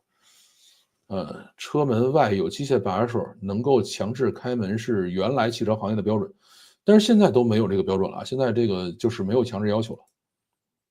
没事冠冕性事实就好啊，好吧。车门好改，考虑一下憨豆箱上的小黄车，它外边夸个锁，好吧，这个不是那么好改啊，你真的做这种改动可能还是很麻烦的。死亡赔偿是有硬性标准的啊，护理费没有固定的数，是的。那确实是直接送走成本低啊，是。我觉得这次的事故会变成网络小说，多年后拍成悬疑片，这个，不好说啊，这个现在还是要等吧。车撞了之后，如果电瓶在前面，直接全车断电，从外面根本打不开啊，这个设计不是脑残吗？但是像它这个呢，应该没有发生全车断电，因为车辆发生碰撞以后呢，这个小米还给这个车打通电话了，对吧？你既然小米可以给车打通电话的话，说明并没有全车断电。小米是藏了好几个电池，就除了这个，整个的动力电池在底盘上之外啊，其实它车里边是有一堆的应急电源，大概有两三个应急电源，所以呢，它能够把电话打通，就应该没有断电。但是呢，没有断电，你从外边也打不开啊，这个事儿挺讨厌的。如果现在20多万的车啊，都说很便怎么现在20多万的车都说很便宜，那多少车算贵呢？正好赶上老范直播，这个正好说一句，赶紧把电驴子退了吧，这个老老实实买个油车啊，车不是 IT，中国人玩不转的啊，这个我还是准备继续好好的去买我的小米，这个，哎，对了，小米前2天还给我寄了个帽子来啊，哎。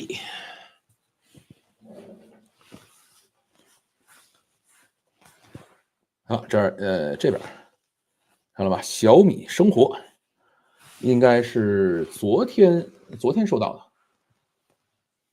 就是现在一旦是有顺丰的这个快递，然后不知道自己买了什么，一般就是小米寄礼物了啊。这个也是小米寄的啊，是这个4个 Are you OK 的西门芯儿，然后还有一个是，哪儿去了？这儿呢。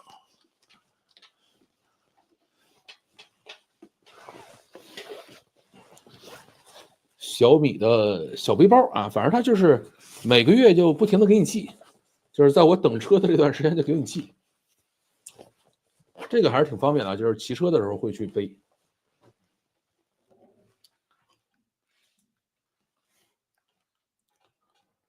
不是人比较多，而是低人权的优势，出了事故，各种铁拳限流问题就解决了。这个确实是华为和比亚迪的玩法，但是小米呢是老板自己出来认了。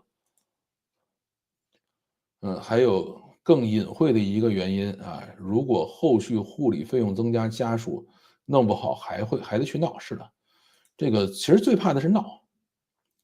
中国标准 GB15086-2013汽车门锁及门锁链性能要求和试验方法。但这个东西反正对电动车到底是怎么做就不好说了啊。如果能自驾20万的车，算便宜了啊。是这个现在7万的车都准备上这个玩意儿，对吧？还起了一个叫天神之眼，还是一个什么样的名字？比亚迪干的啊。不得不说这一集各种研究做得好全面。因为现在有这个各种的 AI，确实是可以做一些这样的研究了啊。车门把手也不贵，但是你需要在门上重新开孔吧，但反正挺麻烦的，还得要好看，对吧？这个我倾向于把目前涉事的人数和性质，铁拳倒不至于啊。就是它现在还好了。智驾险出事儿，限流、拒保一条龙啊，这个倒不至于。智驾险就是出了事儿就赔就完了，对吧？这个像我们以前也干过这种事儿，当时做这个猎豹浏览器，专门做了一个反诈险，就也是找了一保险公司给了他一笔钱，好像是人保，给了一笔钱以后，就是只要是使用猎豹浏览器，然后你被人骗了，我们给赔，然后每一单赔多少钱，这个事儿都是可以做的。买车还是买特斯拉啊，其他的特斯拉肯定是最好的，这个没什么好说的。就是电车，特斯拉一定是比小米强很多，对吧？这个你看我也没有无脑的吹小米吧。我觉得关键问题是现在过分宣传了汽车的自动驾驶功能，哎，这个是真的，就是一定是过分宣传了，而且这个里边最过分的就是于大嘴。啊，像小米，像雷军还经常出来说一下啊，这个事儿大家要小心啊，没有那么安全啊，这个他还经常讲。但是余承东就真的去讲说，你们可以开始睡觉了。有日子没赶上直播了啊，这个一定要经常来哦。小米最贵的那款车，很多保险公司不承接保险业务，这个即使接都是1.5万起，就是它那个 Ultra 嘛，Ultra 基本上是Ultra 好像是1万多，对，好像是1万多的保险，那个挺贵的。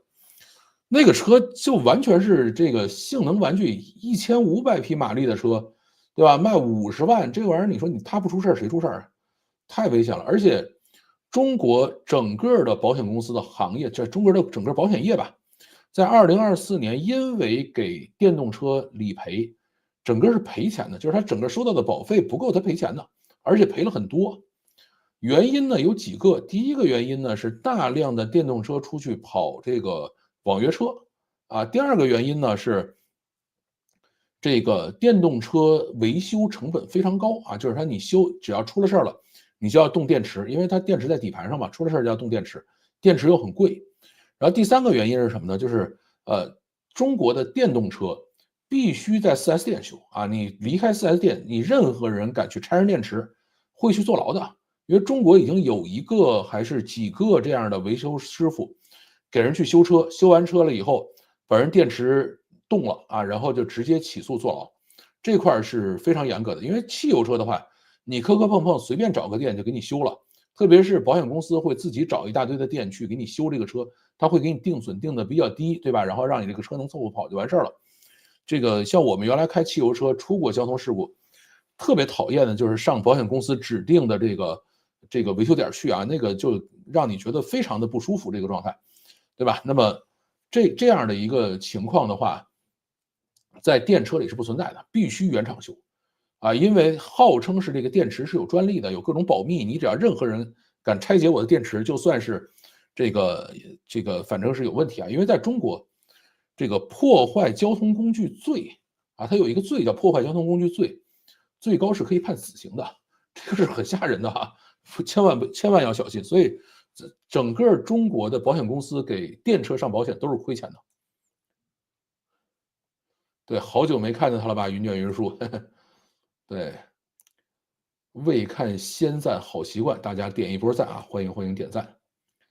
特斯拉在国内这种下午修路、上午封路的情况下，我不认为效果能好到哪儿去。还是会好一些，就是它的 FSD 的这个系统肯定还是要强一点啊。这个摄像头我倒不认为它真的能比小米强到哪儿，对吧？小米做手机的做摄像头啊，或者买摄像头还是能够搞定的，对吧？但是特斯拉这个呢，但是它的算法应该还是比小米强啊。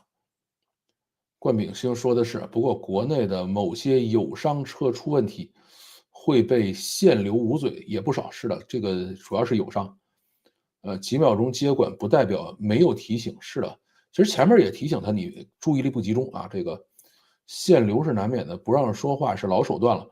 他怎么说呢？就是你去签这个保密协议，一定是就是你做各种赔偿、各种的调解，都是要先签保密协议的。大面积上大面积上马的无人驾驶出租车，让很多人误以为无人驾驶很成熟了。其实现在无人驾驶出租车都是试行啊，比如说在首钢啊，在那个亦庄啊，在这些地方是在试行。深圳好像也是前海还是哪个地方是可以试行。到北京现在也没有全市都敢铺开这个东西。度假有度假前一直忙啊，这个现在正在台湾度假，哎，台湾还是很棒的，我也想去。这个智驾根本都不成熟，这个啊，现在反正大家都在努力的往前做吧，就是踩死刹车绝对能停下来的，是的，就给它的这个距离是够停下来的。这个所以说雷达还是要选择毫米波，而不是视觉方案为主。它这个车上是有毫米波的，它这个车上有11个毫米波雷达，对吧？这个特斯拉是纯视觉，小米的这个就是普通版是这个12个摄像头和11个毫米波雷达。你像我买的 Pro 是这个还带激光雷达的。好久不见，对吧？大家都在互相问好。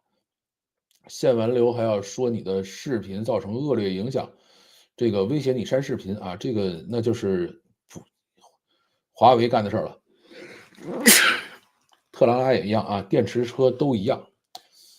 特斯拉，反正我后来还查了一下，就林志颖出的那个事情，他是60公里每小时，还是在掉头的时候，然后突然方向跑了，撞上车，撞上一个东西就开始起火。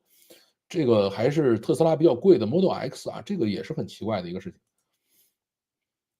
毫米波雷达测距不够啊，要用激光雷达。这个是，所以买车的时候我还是买了有激光雷达的版本嘛。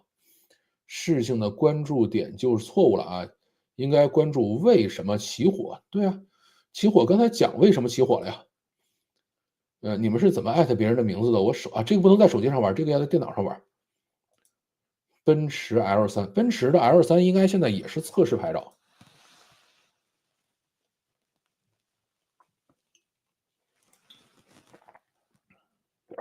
对，移动端不好玩了。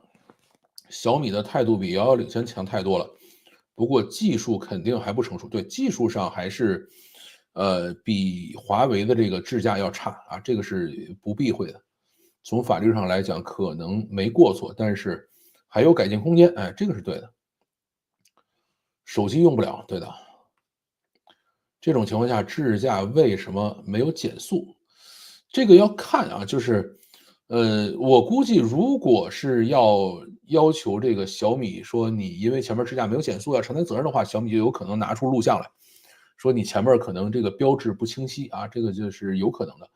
那么最终有可能会被捂盖子说，哎，我们也不追究你没有减速了，然后呢，你也不要去追究我没有放这个标记啊，这个标记到底是昨天晚上放的还是第二天白天放的，不知道。忙得不可开交，今天有空马上来报道啊！这个欢迎，这个你看，这个有些人像什么鸡蛋灌饼啊，这个云卷云舒啊，土拨鼠啊，还有像我们的塔主啊，如果是有一段时间没来的话，我会想你们的。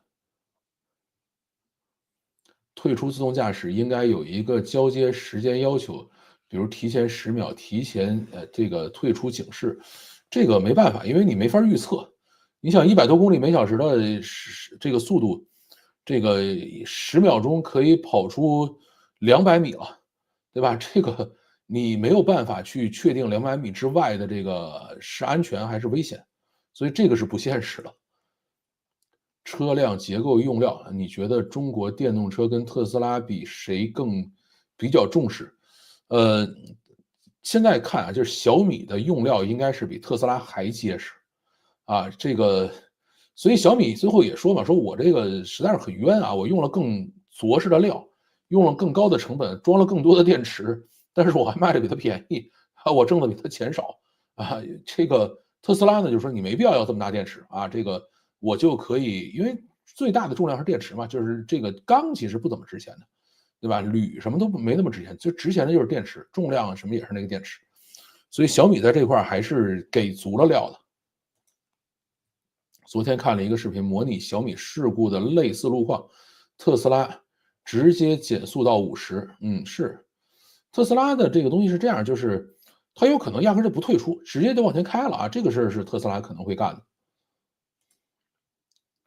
很难的啊，世界是长尾的，而且目前大模型的思路就是，靠堆数据全覆盖到，然后但是光雾遮盖灰尘，甚至不同的标注和路况，有可能导致异常分布，是这个大模型肯定在这块还是会有错漏啊，而且人其实也会有错漏，更别说大模型了。你也是理工科的啊，更加坚定了暂时不会买电车啊，不仅仅是小米车没问题，各自有各自的选择呗。我买小米买电车的最主要原因还是讨厌限行啊，这个因为有一天想出去不让你出门这事儿也很讨厌。小美这事儿绝对是驾驶者自身原因啊！三个小姑娘在一辆车里头，对辅助驾驶一知半解，加上浮躁的年龄段，带上漠视的，哎，这个我觉得呢，死者为大吧，这个咱们也没必要，人家都出了这样的事儿，也没必要说人什么。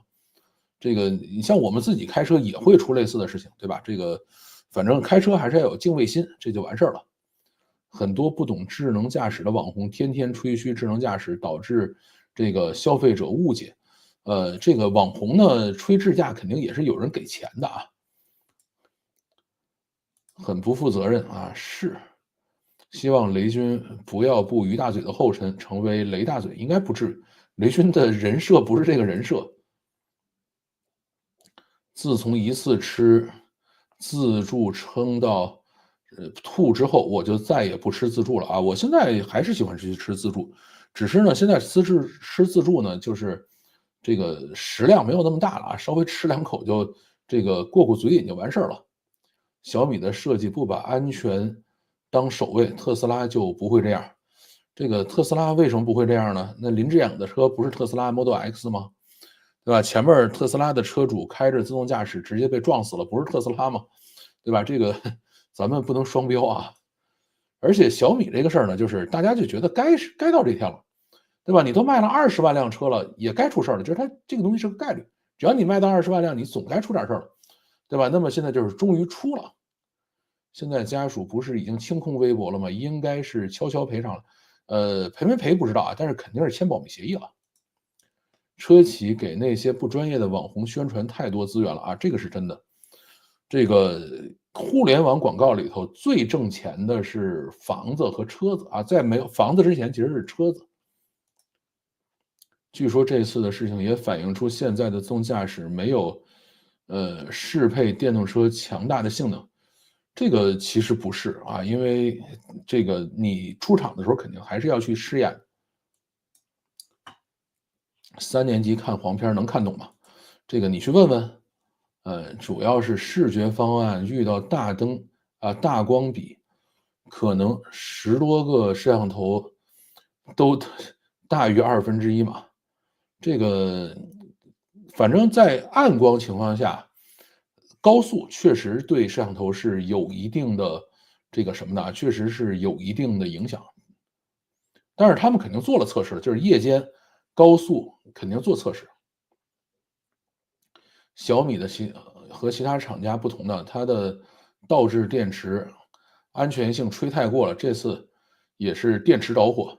但是这次它不是倒置电池啊，对吧？所以这个比亚迪就啥也不说，宁德时代第一时间跳出来，不是我们家的电池，是吧？它就是这样的。门打不开是真的吗？哎呀，我告诉你，现在好多车啊，就算是有机械门把手，你都找不着。啊，我有时候打滴滴来的那个日本车呀，或者什么的，它是个机械门把手，但是那个设计的位置啊，让你找不着，对吧？这个你着急了，你就只能砸窗户啊，但是最后还是把窗砸开，把人救出来了一个嘛。就是他到的时候，前2个人应该已经没有了。有可能有官方介入施压，反正就是当这个社会舆论起来以后，官方介入的可能就会比较大。啊，反正我看国内很多汽车主播搞的活动真的是很垃圾，这个就没法说了，反正他们挣到钱了，只能这么讲。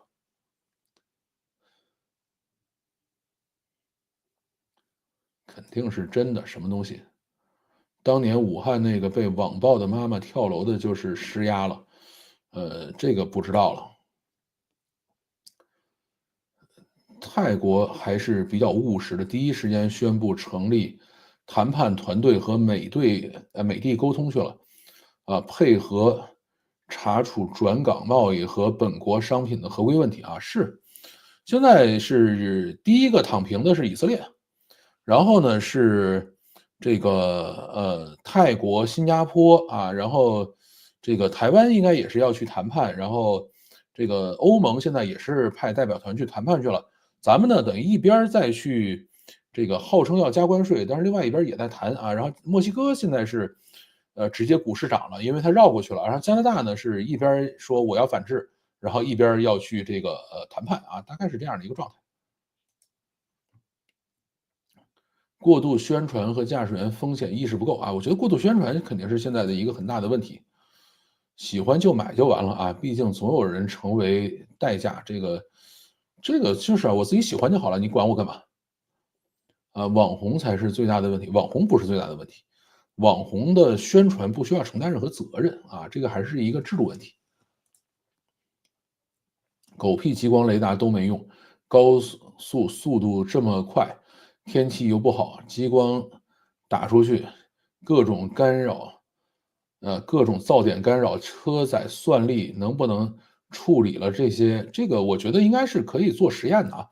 就是他们开了这么多公里，特别是特斯拉这样的，当然特斯拉没有激光雷达了，特斯拉连激光雷达都没有，对吧？其他的这些车现在也是卖了，中国现在道路上跑的这种智能车应该也有个可能快有100万辆，然后每辆车都在街上跑，各种风霜雨雪应该都经历过了，所以不用为这种事儿担心。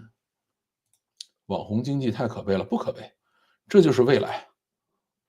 多伦多如果因为修路要引导变道，感觉几公里以外就开始放路障，中间还会有很多亮着的大黄箭头车啊，我觉得路障才是最大的问题，它有可能没有那么标准，就这一次的到底是如何放的这个路障是不是标准，这现在还不知道，还要等官方的这个判定。任何新事物都是高风险的，理智的做法应该是等稳定了以后再买。这个日本人就这么干的啊，所以他们现在在很多方面就被淘汰掉了。中国所谓的路况好是马路够宽，但是复杂度超过欧美，大家都不守规矩。但是你高速公路上应该没有这个问题啊，这个高速公路肯定还是路况最好的。驾驶的有驾照，车主应该没有什么大问题啊。这个不是这个，像原来北京出过那种叫背车户，就是一个人身上背好多辆车，任何一个车出毛病都得找你。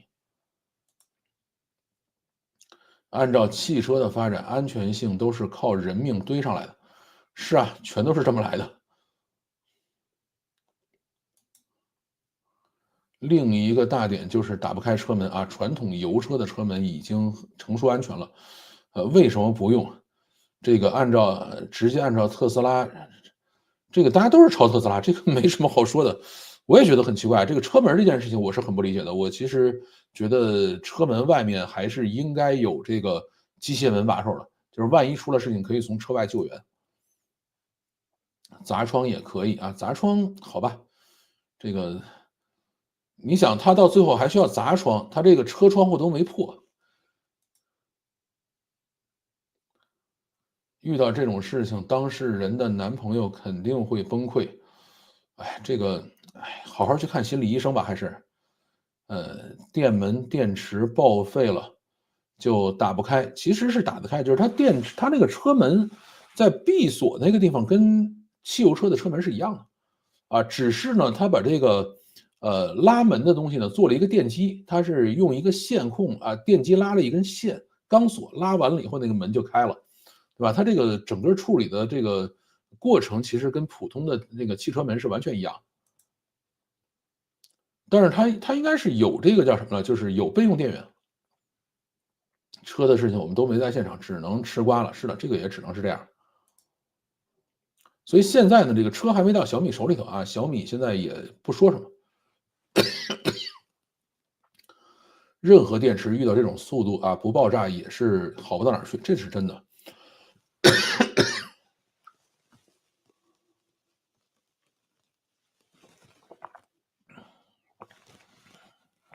又赶上了，是的。你想想，火星车、月球车都存在，程序预判未来啊，决定自己是否处理的问题。这个火星车跟月球车呢，是因为它传输距离实在太远啊，传输速度实在太慢，所以它必须要进行一定预判。还有一个是什么？就是火星车跟月球车都很慢，对吧？这个它不需要在时速100多公里的速度下去做这种预判，你是判别不了的。我现在觉得比亚迪过早去，推智驾平权风险太大，那你没办法，你只能是买呀，对吧？你要去卖车呀，你卖不了这个事儿没法搞啊。这个他目前找 Momenta 做的 AI 和 A 和 B，但是自己做 C 啊，无激光雷达版纯视觉，还真以为自己能够在高速上开了。这个 Momenta 是在国内也算第一梯队的啊。Momenta 像国内的丰田什么的，就是用的它的。Momenta 的一个大股东就是丰田，它是深圳的一个公司。原来咱们讲过这个公司，如果智驾不靠谱，不还易燃还锁门那么买电车的意义在什么？为什么自己幸运点没点满嘛？这个其实真不是这样啊。这个智驾呢，肯定还是有它一定的能力啊。就你比如说像我现在的车，虽然是汽油车，它也是有定速巡航的，对吧？它也有一定的类似这种功能，甚至现在有很多这个汽油车都开始上 NOA 了啊，不光是电车上。这个易燃呢，你汽油车不易燃嘛，对吧？它现在已经把它做到这个，相对来说比较安全了，就是整个的工程产品都是这样，不可能做到100%安全。你告诉我谁家的车100%安全，对吧？这个世界上卖过10万辆车以上的啊，咱们不说20万辆车，卖过10万辆车以上的，从来没出过事故的有没有？对吧？你说这些都不安全，那你以后这辈子别坐车了就完了，对吧？你最安全。小米之前特斯拉刚出了类似的就没着火，这个特斯拉那个呢是撞在了一个正面的这个，他们应该是水马或者是一个沙桶上啊，它撞到这样的一个上头，然后它整个弹起来了。但是如果你是呃像它这个车似的，等于你是有很多的东西去反复穿插的话，这个就真不好说了。而且特斯拉那个撞完了以后呢，是它弹起来以后进行了翻滚啊，没有进行第二次的这个碰撞。小米这个的话是，整个是把车头给撞没了，对吧？这个现在就是烧的剩下的这一块儿，啊，这个车头是完全都不见了。小米这么大的车，把车撞自燃了，也是很大的问题。这个，特斯拉的 Model X 不也把自己撞自燃了吗？对吧？这个还是林志颖一个赛车手开的。你觉得谁家的车撞了不自燃？我觉得撞车自燃这个事儿，看你多大速度啊。这个撞到一定速度以后都会有几率。你像特斯拉这个撞完了以后没有自燃呢，也是赶上这个几率了。它自燃了也不会出现什么问题。现在有很多的车是放着放着它自己就着了啊，这个是比较吓人的。啊，你比如说像蔚来啊，前面 EC6就出过这种事儿，好像是在上海哪个机场，直接那车搁那搁着着了，啊，这个是很吓人的。或者充电的时候着了啊，因为充电的时候那个电池是会发热的，但是你搁那搁着着了，这个事儿有点过分啊。万恶之源啊，这个也没必要万恶之源，人家也是为了卖车嘛。小米不是小车，那么轻易把电池撞炸了，太不可思议了。这个怎么叫轻易了？每小时94公里，对于你来说很轻易吗？啊，你拿别人的车，你试试每小时94公里，你看看撞了着不着？这有什么可不可思议的？基础版本是地平线啊，进阶版才是英伟达。啊，不是，基础版本也是英伟达，它是一颗英伟达，这个进阶版本是2颗英伟达。因为我是去买车的时候问过，啊，这次对美国加34%关税，是不是芯片也要涨价？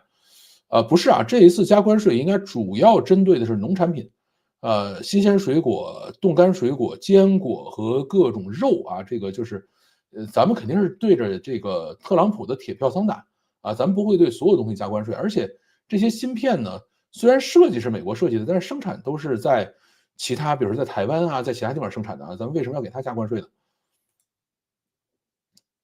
这个还是科技进步，总可能会出错。是的，我以前学车的时候，俺爹执意让我会开手动挡，说万一紧急情况，如果只有一辆手动挡能开的话，就能跑。这个你现在给我个手动挡，我都开不懂啊。虽然我学的也是手动挡，但是我从学完车出来以后就再没摸过手动挡，感觉多多少少小米会有问题吧。毕竟初代造车，这个看呗，这个还是要等最后的这个叫什么呢？最后的判定吧。自动自驾就是呃，弱智能驾驶。现在呢，应该怎么说呢？就智能驾驶这个词就是一个很模糊的词，所以呢，还是应该叫辅助驾驶啊，这个词才是更贴切一点。小米现在只能1.5，现在它基本上是2了啊。特斯拉也不敢吹，特斯拉基本上是到2.999，也算不到3。辅助驾驶阶段，对，它现在就是辅助驾驶，所以智驾这个词是非常模糊的一个词，很容易误解。必须要认清楚现在的智驾还是辅助驾驶。我们尽量不要用智驾这个词了。我觉得这个还是太这个天真了啊！自动挡开很长时间，手动挡发动机转速到多少换挡，你都记不住。是的，我肯定是记不住这玩意儿。这个事故车有记录仪啊，2公里之外就有减速60的标志。这个现在看到的记录呢，应该是事后的啊，因为现在小米并没有把它完整的这个叫做视频拿出来啊，这个还是要去呃等这个公安机关批准了以后才可以释放。电动车新出来5年之内不敢买，没问题。你这个有悲观主义，有乐观主义者嘛，对啊，我就属于相对乐观一点。生死有命，富贵在天啊！这个撞围栏90还可以，不可以，因为他这反复刮底这事儿受不了。你说的没错，于是我不让我爸教我开车了，反而拿到了驾照啊，手动挡至今不会啊，我是会啊，不算特别快，好吧？你试试啊，这个一般情况下90迈啊，90公里每小时撞上人就没了啊，有没有气囊人都没了。我手动挡开过10年啊，这个我是不行。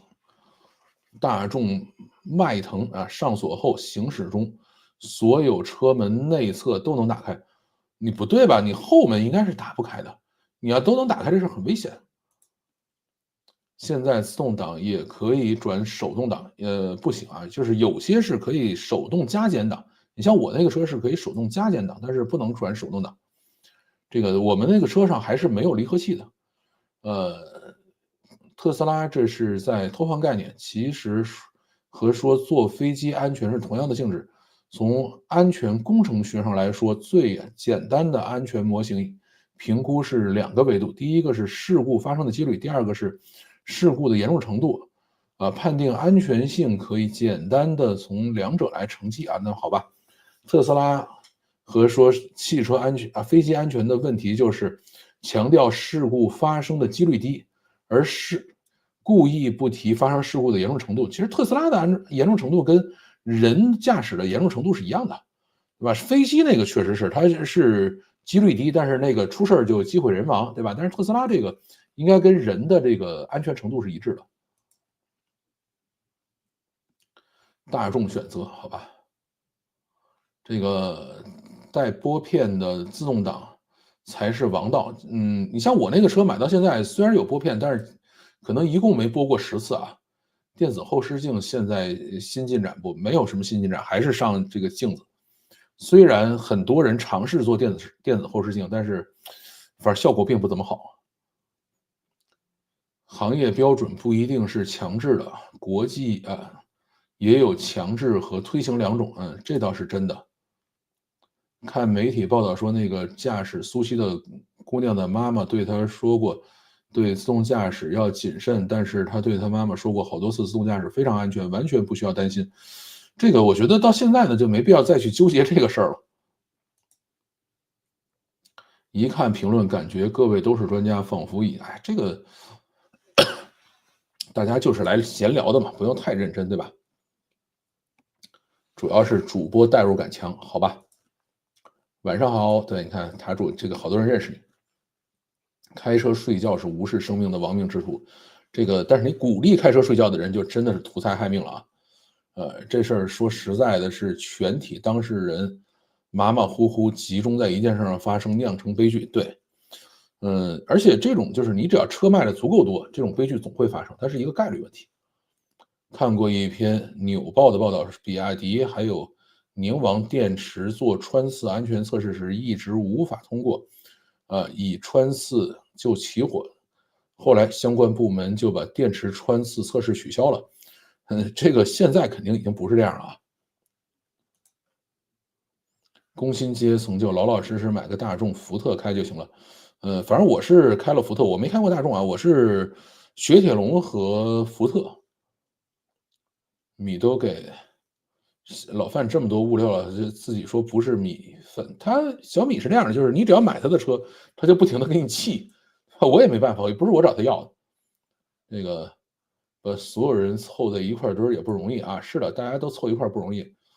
不知道你听过这么一话没有？在大陆每个人都是专家。是的，就是这样的。小米是厂家送的吧？车嘛，车肯定得自己花钱买。1000多匹马力的车，还配自动驾驶，太可怕了。这个都有啊，都有。很难想象这个，它是当然是可以跑到300多还是400多啊？那个是很吓人的。小米好歹还可以骂，比亚迪和遥遥领先是不能骂的。是的，这个绝对不能骂。我觉得性能再强也挡不住这个驾驶员。对，这个驾驶员这个总会出问题啊。像我自己也出过几次让自己这个后怕很久的这个事情。不光是中国大陆，地表上都是专家，对，都是这样的。我相信啊，有个老哥就是年轻的时候在一个地方喝了酒上路，然后睡着了，车撞围栏上了，捷达水箱报废。那个年代捷达和桑塔纳这个质量还是不错的，这个都是概率啊。你有的时候你就没什么事儿，有的时候可能很小的事情就挂掉了。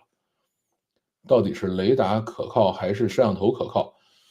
这个没法说啊，现在大家还在吵呢。所以说开车还是要认真考驾照的。我相信他还是认真考了吧。再好的硬件软件垃圾，结果是一样的啊。小米的软件现在确实要差一些啊，这个要承认。所以我从来不说我的观点是客观的。没有人能够真正站在他人的视角上，都是主观成分。对啊，我也是这样，我也很主观啊。林志勇开着 FSD 掉头的时候撞电池包上了。这个，哎，他当时不是说他自己驾驶的吗？掉头。纯视觉方案还不是很成熟，但是反正特斯拉现在在推这个纯视觉吧。这个我用电脑艾特你啊，手机上，我这是仅仅手机而已啊。这个林志颖那个事情，特斯拉自动驾驶判断失误，突然转向，结果撞柱子上了。2018年日本也有同样的事情，特斯拉自动驾驶判断失误，这个好吧。但是像林志颖最后也是什么也没说，说我还会接着开特斯拉，不会留下心理阴影，我们家里人还会接着开特斯拉，对吧？这个特斯拉也没有出来做任何回应，也没有承担任何责任。呃，你想他们就不想我这个好吧？范老师这儿跟听茶馆听书一样，台下观众，对啊，我这都是熟客，这挺好的。小米用的百度的支架嘛，小米自己做的支架啊。这个都包庇一波，好吧？小米苏7的电池组放在底盘上的，这个然后上面一层底板，在上面踩人啊，这样的一种把电池放在底盘下面这个闭合踩在底盘上，不知道这个设计和电池起火的关系大不大？这个底盘放电池这件事是特斯拉发明的。这个原来在特斯拉之前呢，大家是把这个电池放在发动机舱里，对吧？就是原来咱们汽车装发动机这个地方，他们在里头放电池。后来呢，觉得放的不够多啊，那个地方不够大，对吧？就搁在底盘上了。然后从特斯拉以后呢，你像现在甭管是雷军，这个未来这个什么何小鹏什么这些人，什么理想，这都是特斯拉在中国的第一批车主啊。他们买到车了以后，就是第一件事就是拆车，拆完了以后就决定去造，所以都是照着一个模子造出来的。呃，你跟王局还是有差几个段位啊，那个咱们就不管它了啊。这个老范想不起你是因为你每次都来，对，我一般来了我都记着啊，你不来我会想起你们来的。谁谁谁好长时间没来了，2秒退出啊，呃，加退出降到60，这样行吗？我觉得还是这样，就是 NOA 呢是发现有问题就要抓紧退出，啊，不要提前几秒，只要你要发现有问题马上退，对吧？至于退完了以后到底是这个驾驶员是不是能够反应得过来，那是另外一个问题。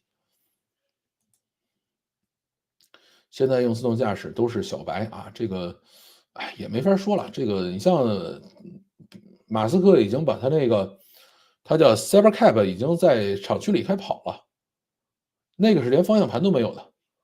澳洲特斯拉第一季度销售直接崩了，国内也直接崩了。就是要有能力判断一个预定距离以外是否安全，做不到就应该限制自动驾驶的最高速度，这是基于安全角度最基本的原则。想要更高速度让人工驾驶，但是你上高速公路它就得100多公里啊，对吧？这个你是跑不掉的。而且现在是这样，就是自动驾驶在高速公路上最好使，因为高速公路是封闭路段，只有一个方向有车，相对来说路况简单，对吧？这特斯拉也是先在高速公路上实现的，然后再说到城市里边。所以现在就是高速 NOA 大家都已经提供了，然后呢，这个叫做城市 NOA 呢，在一个一个的逐步打开。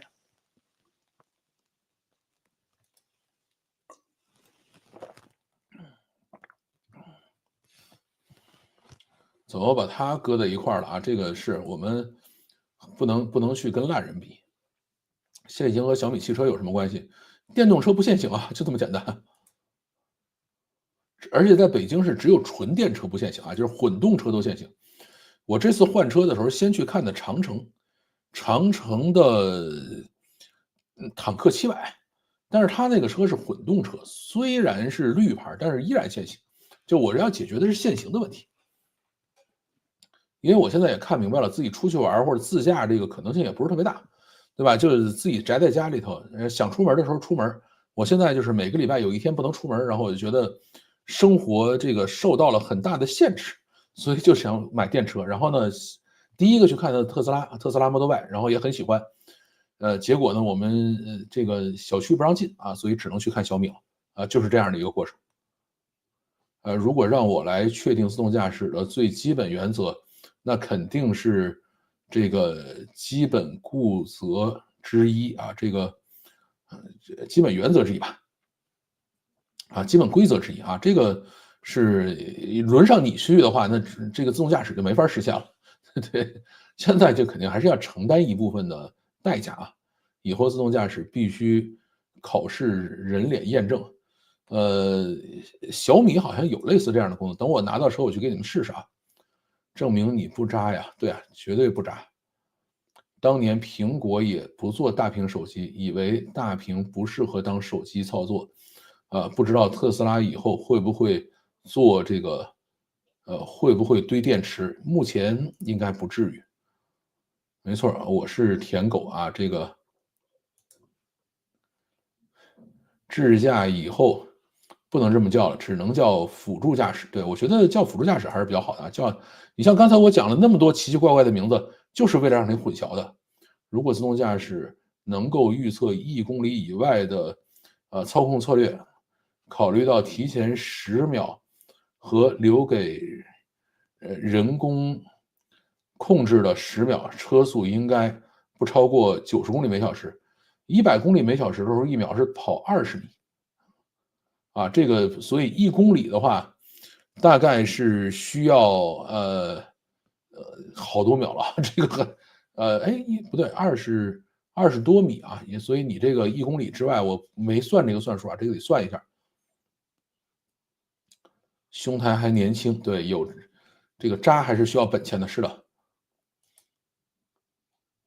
这个我们不去研究这事儿了啊。这个影音时光6倍，用 FSD 开，天天开啊，这个还是要这个 FSD 还是要稍微小心一点。现在电动车就像是以前的品牌电脑和兼容机，兼容机很容易传出配置很高的这个电脑，所以现在电动车模块化生产，很容易生产出来。对，这造电动车并没有那么难了。这个出事儿的第一时间，很多人的第一反应都是声讨遇难者，这个倒不是啊，现在第一反应都是先声讨车厂嘛。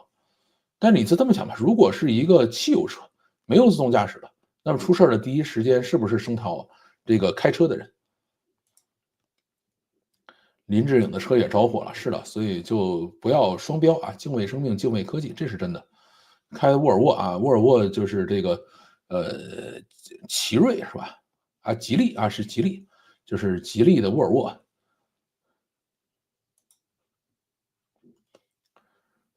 我查了苏系的电池技术，另一个亮点是行业首创的电池倒置，这个朝下设计，确保这个极端情况下，这个失控可以朝下喷啊，保护车内乘客安全。那个是宁德时代的才有啊，比亚迪的没有。一句话啊，有钱难买我愿意啊，这个是这样。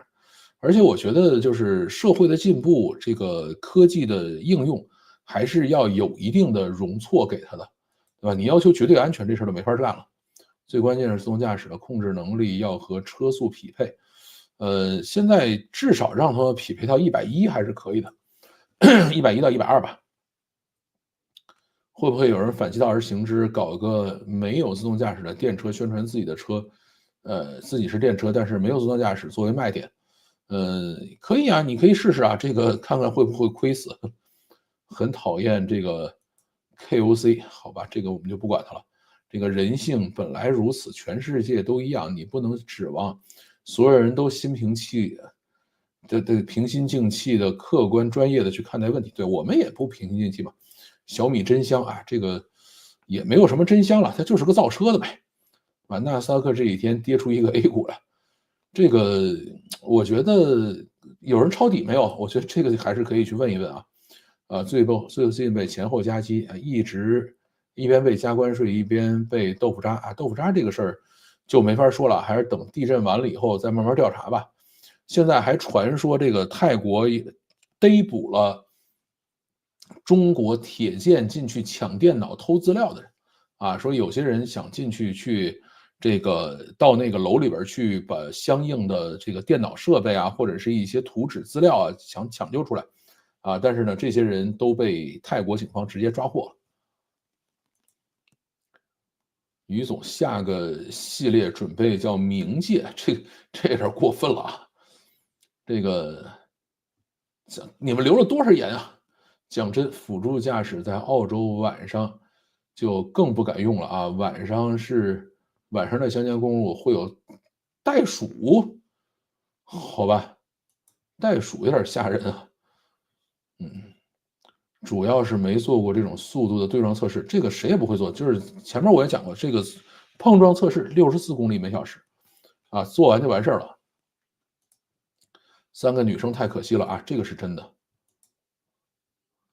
小姑娘嘛，估计老范没时间聊川大加税的事儿，等念到我这一条就10点了。哎呀，你这个说的好准呐，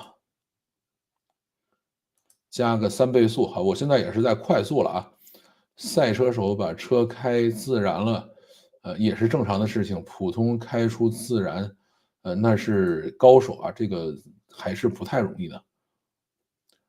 自行车还死人呢，对，这个没有什么是绝对安全的啊。车内应该有一个求生锤啊，我是有，但是我现在已经想不起来放哪儿了。按照50%关税互相报复，中国会新增加失业人口1500万啊。这个我觉得呢，你们都把很多的事情，动态的事情看静态，对吧？这个川普加税绝对是一个动态过程啊，大家还是要慢慢商量，慢慢去拉扯的。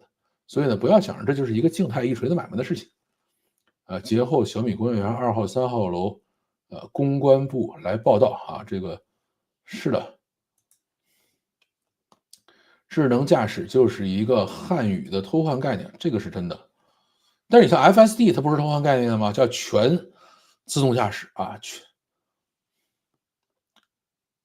这个特斯拉在推中国 FSD 之前是 AEP 是普通车道保持啊，这个反正特斯拉在中国现在还是很多人在折腾这个事儿啊。现在小米和雷总绑得太深了，这个确实是，会有很大的风险啊，这个一定是这样的。如果不考虑道路限速，不管是开车还是骑车，决定速度的不应该是自己的能否有效控制车辆吗？这个是啊，是有效能控制啊，但是它不能保证100%，它可能99.几点几几几。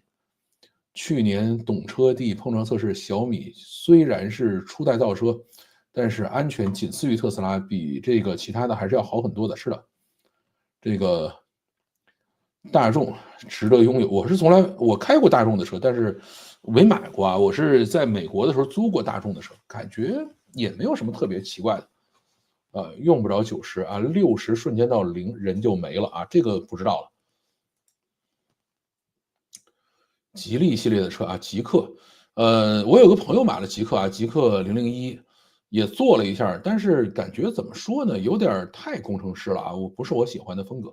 而且吉利的自己的这个就是人工智能啊，这个系统更差，对吧？它是个造车的，你小米好歹是个造手机的，比他们还是强一些的。我喜欢手动挡的车啊，这个实在喜欢不起来了。大众的迈腾和辉腾都是挺不错的啊，这个没玩过。务实啊，是的，小米只有一个备用电瓶在前面撞了，没有起作用了啊。这个而蔚来和华为是数量高啊，这个后面也有12伏的小电瓶，只是据传。反正小米这一次肯定还是撞车了以后，还跟他们进行了通话啊，就是还互通了他们，所以它这个电瓶还是在工作的。大家不要这个什么了啊！于大嘴好像说过开车能睡觉，是的，他确实说过。当初投过自动挡驾驶相关的公司嘛？自动驾驶相关的公司没有啊？怎么叫投过呀？没投过啊，投资这块没跟他们打过交道啊。这个小米只有一个备用小电瓶啊，用来控制手动开门和解锁的。那么这个电瓶至少在呼叫的时候还是通的啊。工薪阶层买个辉腾还是够用了啊。这个，哎，辉腾是不是那个？辉腾是很贵的那个吧？100多万那个车。戴安娜撞车的时候是65英里，约104公里啊，那是个什么车？不记得了。驾照认真考也没用，对它就是你在街上开，还是会遇到各种奇奇怪怪的问题。你想，我们在这个北京4环、5环上开车，每过一段时间还是会有事故。那么这些人都没有认真考驾照吗？它还是个概率问题，还是要心怀敬畏啊。对，这个塔主想了我一波，好吧，居然没看见啊，这个还是要注意看。想起了个梗啊，见过12缸的帕萨特吗？对，那玩意儿就是辉腾，它是有 W12的啊。你们讨论的重点好像错了，电动车，不应该第一电池爆炸问题啊，就是昨天那个高速雾团出的事故，就是电动车烧得干干净净去。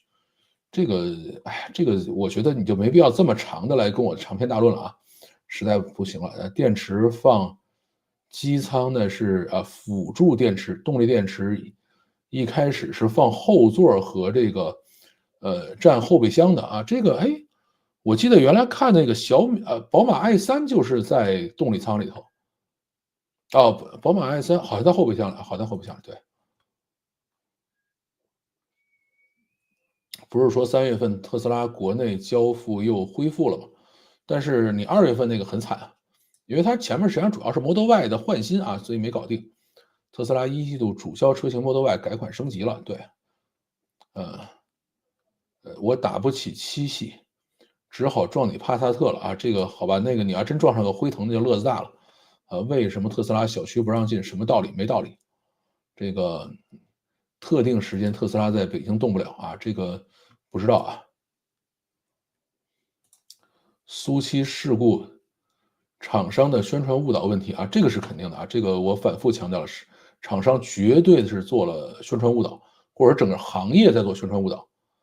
这个大哥就别折腾了啊！这个你的自动驾驶都是高速上先测的，不是存在即合理吗？是为什么刚拿本就不让上高速呢？呃，这个反正高速上，这个确实是路况要简单一些啊。高速其实要比这个城市里头就是开放路线开要简单。至于说刚拿本不让上高速这件事儿呢，可能还是因为人在高速上会紧张。来了点赞啊，这个吹了这么多年的人车路协同，这个哎呀，这个肯定还是要继续努力嘛。第一辆是大众高尔夫啊，在设置儿童锁的情况下，后排车门打不开啊，是的，全身都有气囊啊，气囊这个事儿速度快了也不好使，安全更多的是一种品牌，不代表它的安全技术最厉害。而且再安全的车，你发生事故以后都是有概率会出事儿的。路政应该负一定的责任啊，现在就没法说了，等这个官方公布吧。高速行驶要车道和车上都装上物联网，这个车路协同呢，有人做，但是呢，我并不认为车路协同是未来的方向。昨天抄底抄在半山腰了啊，已经被埋了，好吧，接着抄啊。这么热闹的一天了啊，这里最热闹的一天了啊，这还不至于，我前面有过接近600人的时候啊，这个还不算最热闹。特斯拉第一季度销量同比下滑13%，说不上崩。这个马斯克不是现在辟谣了吗？说我没说要辞职，我还要接着干。NOA 是辅助驾驶啊，这个媒媒体宣传成可以脱离人的自动驾驶，这个事儿是有问题的。这个你们留了多少言？是啊，我在很努力的在念，这么大马力的车，有经过专业培训吗？这个肯定是没有啊。现在这个50多万的车其实不是特别贵。我再留10万条，你差不多得了啊，已经10点多了，这么标准版马力又不大，也很大啊，它标准版其实也是非常快的。高速最容易疲劳驾驶，容易因为单调，是的。所以高速这个东西对于机器来说是容易一些，对于人来说是费劲的啊。我要再发言，别想这么快结束下播，你还想说点啥啊？人驾驶要考虑人权问题，自动驾驶需要考虑的是这个控制系统的人权问题的。这个它不是控制系统，就是机器它不会疲劳嘛。人车路协同，宁波还是这个杭州有一段高速公路在做，华为的，中国电信也在做啊，因为我有一个以前同事就在中国电信在做这个东西。2019年啊，试驾过特斯拉销售小姑娘，为了就性能，车开到了170，连撞4辆车，气囊全开。小姑娘看我没受伤后，说了一句：“特斯拉的车安全吧？”你太厉害了，大难不死，大难不死。这个刷新热闹程度了啊，刷新热闹记录了，大家继续加油。好，差不多了啊，我已经读到最后一条了啊，棺材板很硬啊，这个烈焰很快啊，这个反正至少车头是整个烧掉了，这是真的。至于车尾的话，应该没有烧起来。好吧，这个今天差不多就到这里了吧？我看还有吗？你觉得单调是因为你没有一个有趣的副驾驶？这个其实也不能这么讲啊。这个像我有时候开车出去，跟副驾驶聊聊天儿什么的也没什么意思。其实我开车最喜欢干的事儿是听小说，呃，而且高速跑那么快，经验缺乏，确实反应不过来啊。这个高速上最容易出事儿的，第一个是突降大雨啊，第二个是前面一个就是遇到大车啊，这个确实容易出事儿。一般其实还好。好，那我们今天就到这里啊。这个关税的事情实在没什么好说的，阿姨，以后等我想一想再说。然后周末的话，会把会员节目录上啊，然后普通节目未必会有了。周末因为现在清明节嘛，还是要陪家人啊，要回去跟老妈吃吃饭啊，聊聊天什么的。这个大概也就是这样啊。然后这个礼拜的会员节目是这样的啊，是先做个预告啊。前面呢，我们录了一期是讲这个朱啸虎去，这个退出所有机器人赛道啊。然后呢，其实有很多的文章在讲朱啸虎这个他的这种投资逻辑以及他对自己投资逻辑的解释。所以呢，想就着这些文章呢，跟大家解释一下投资人的投资逻辑是如何去形成、如何对外说和如何起作用的。然后以朱啸虎为例啊，讲这个故事。这个就是周末要去做的节目，然后这个普通节目周末有可能会停个2天吧，因为一般周六现在都是停更的，然后周日未必会播啊，大概也就是这样的一个情况了。好，那么大家周末愉快，再见，再发任何评论不回了。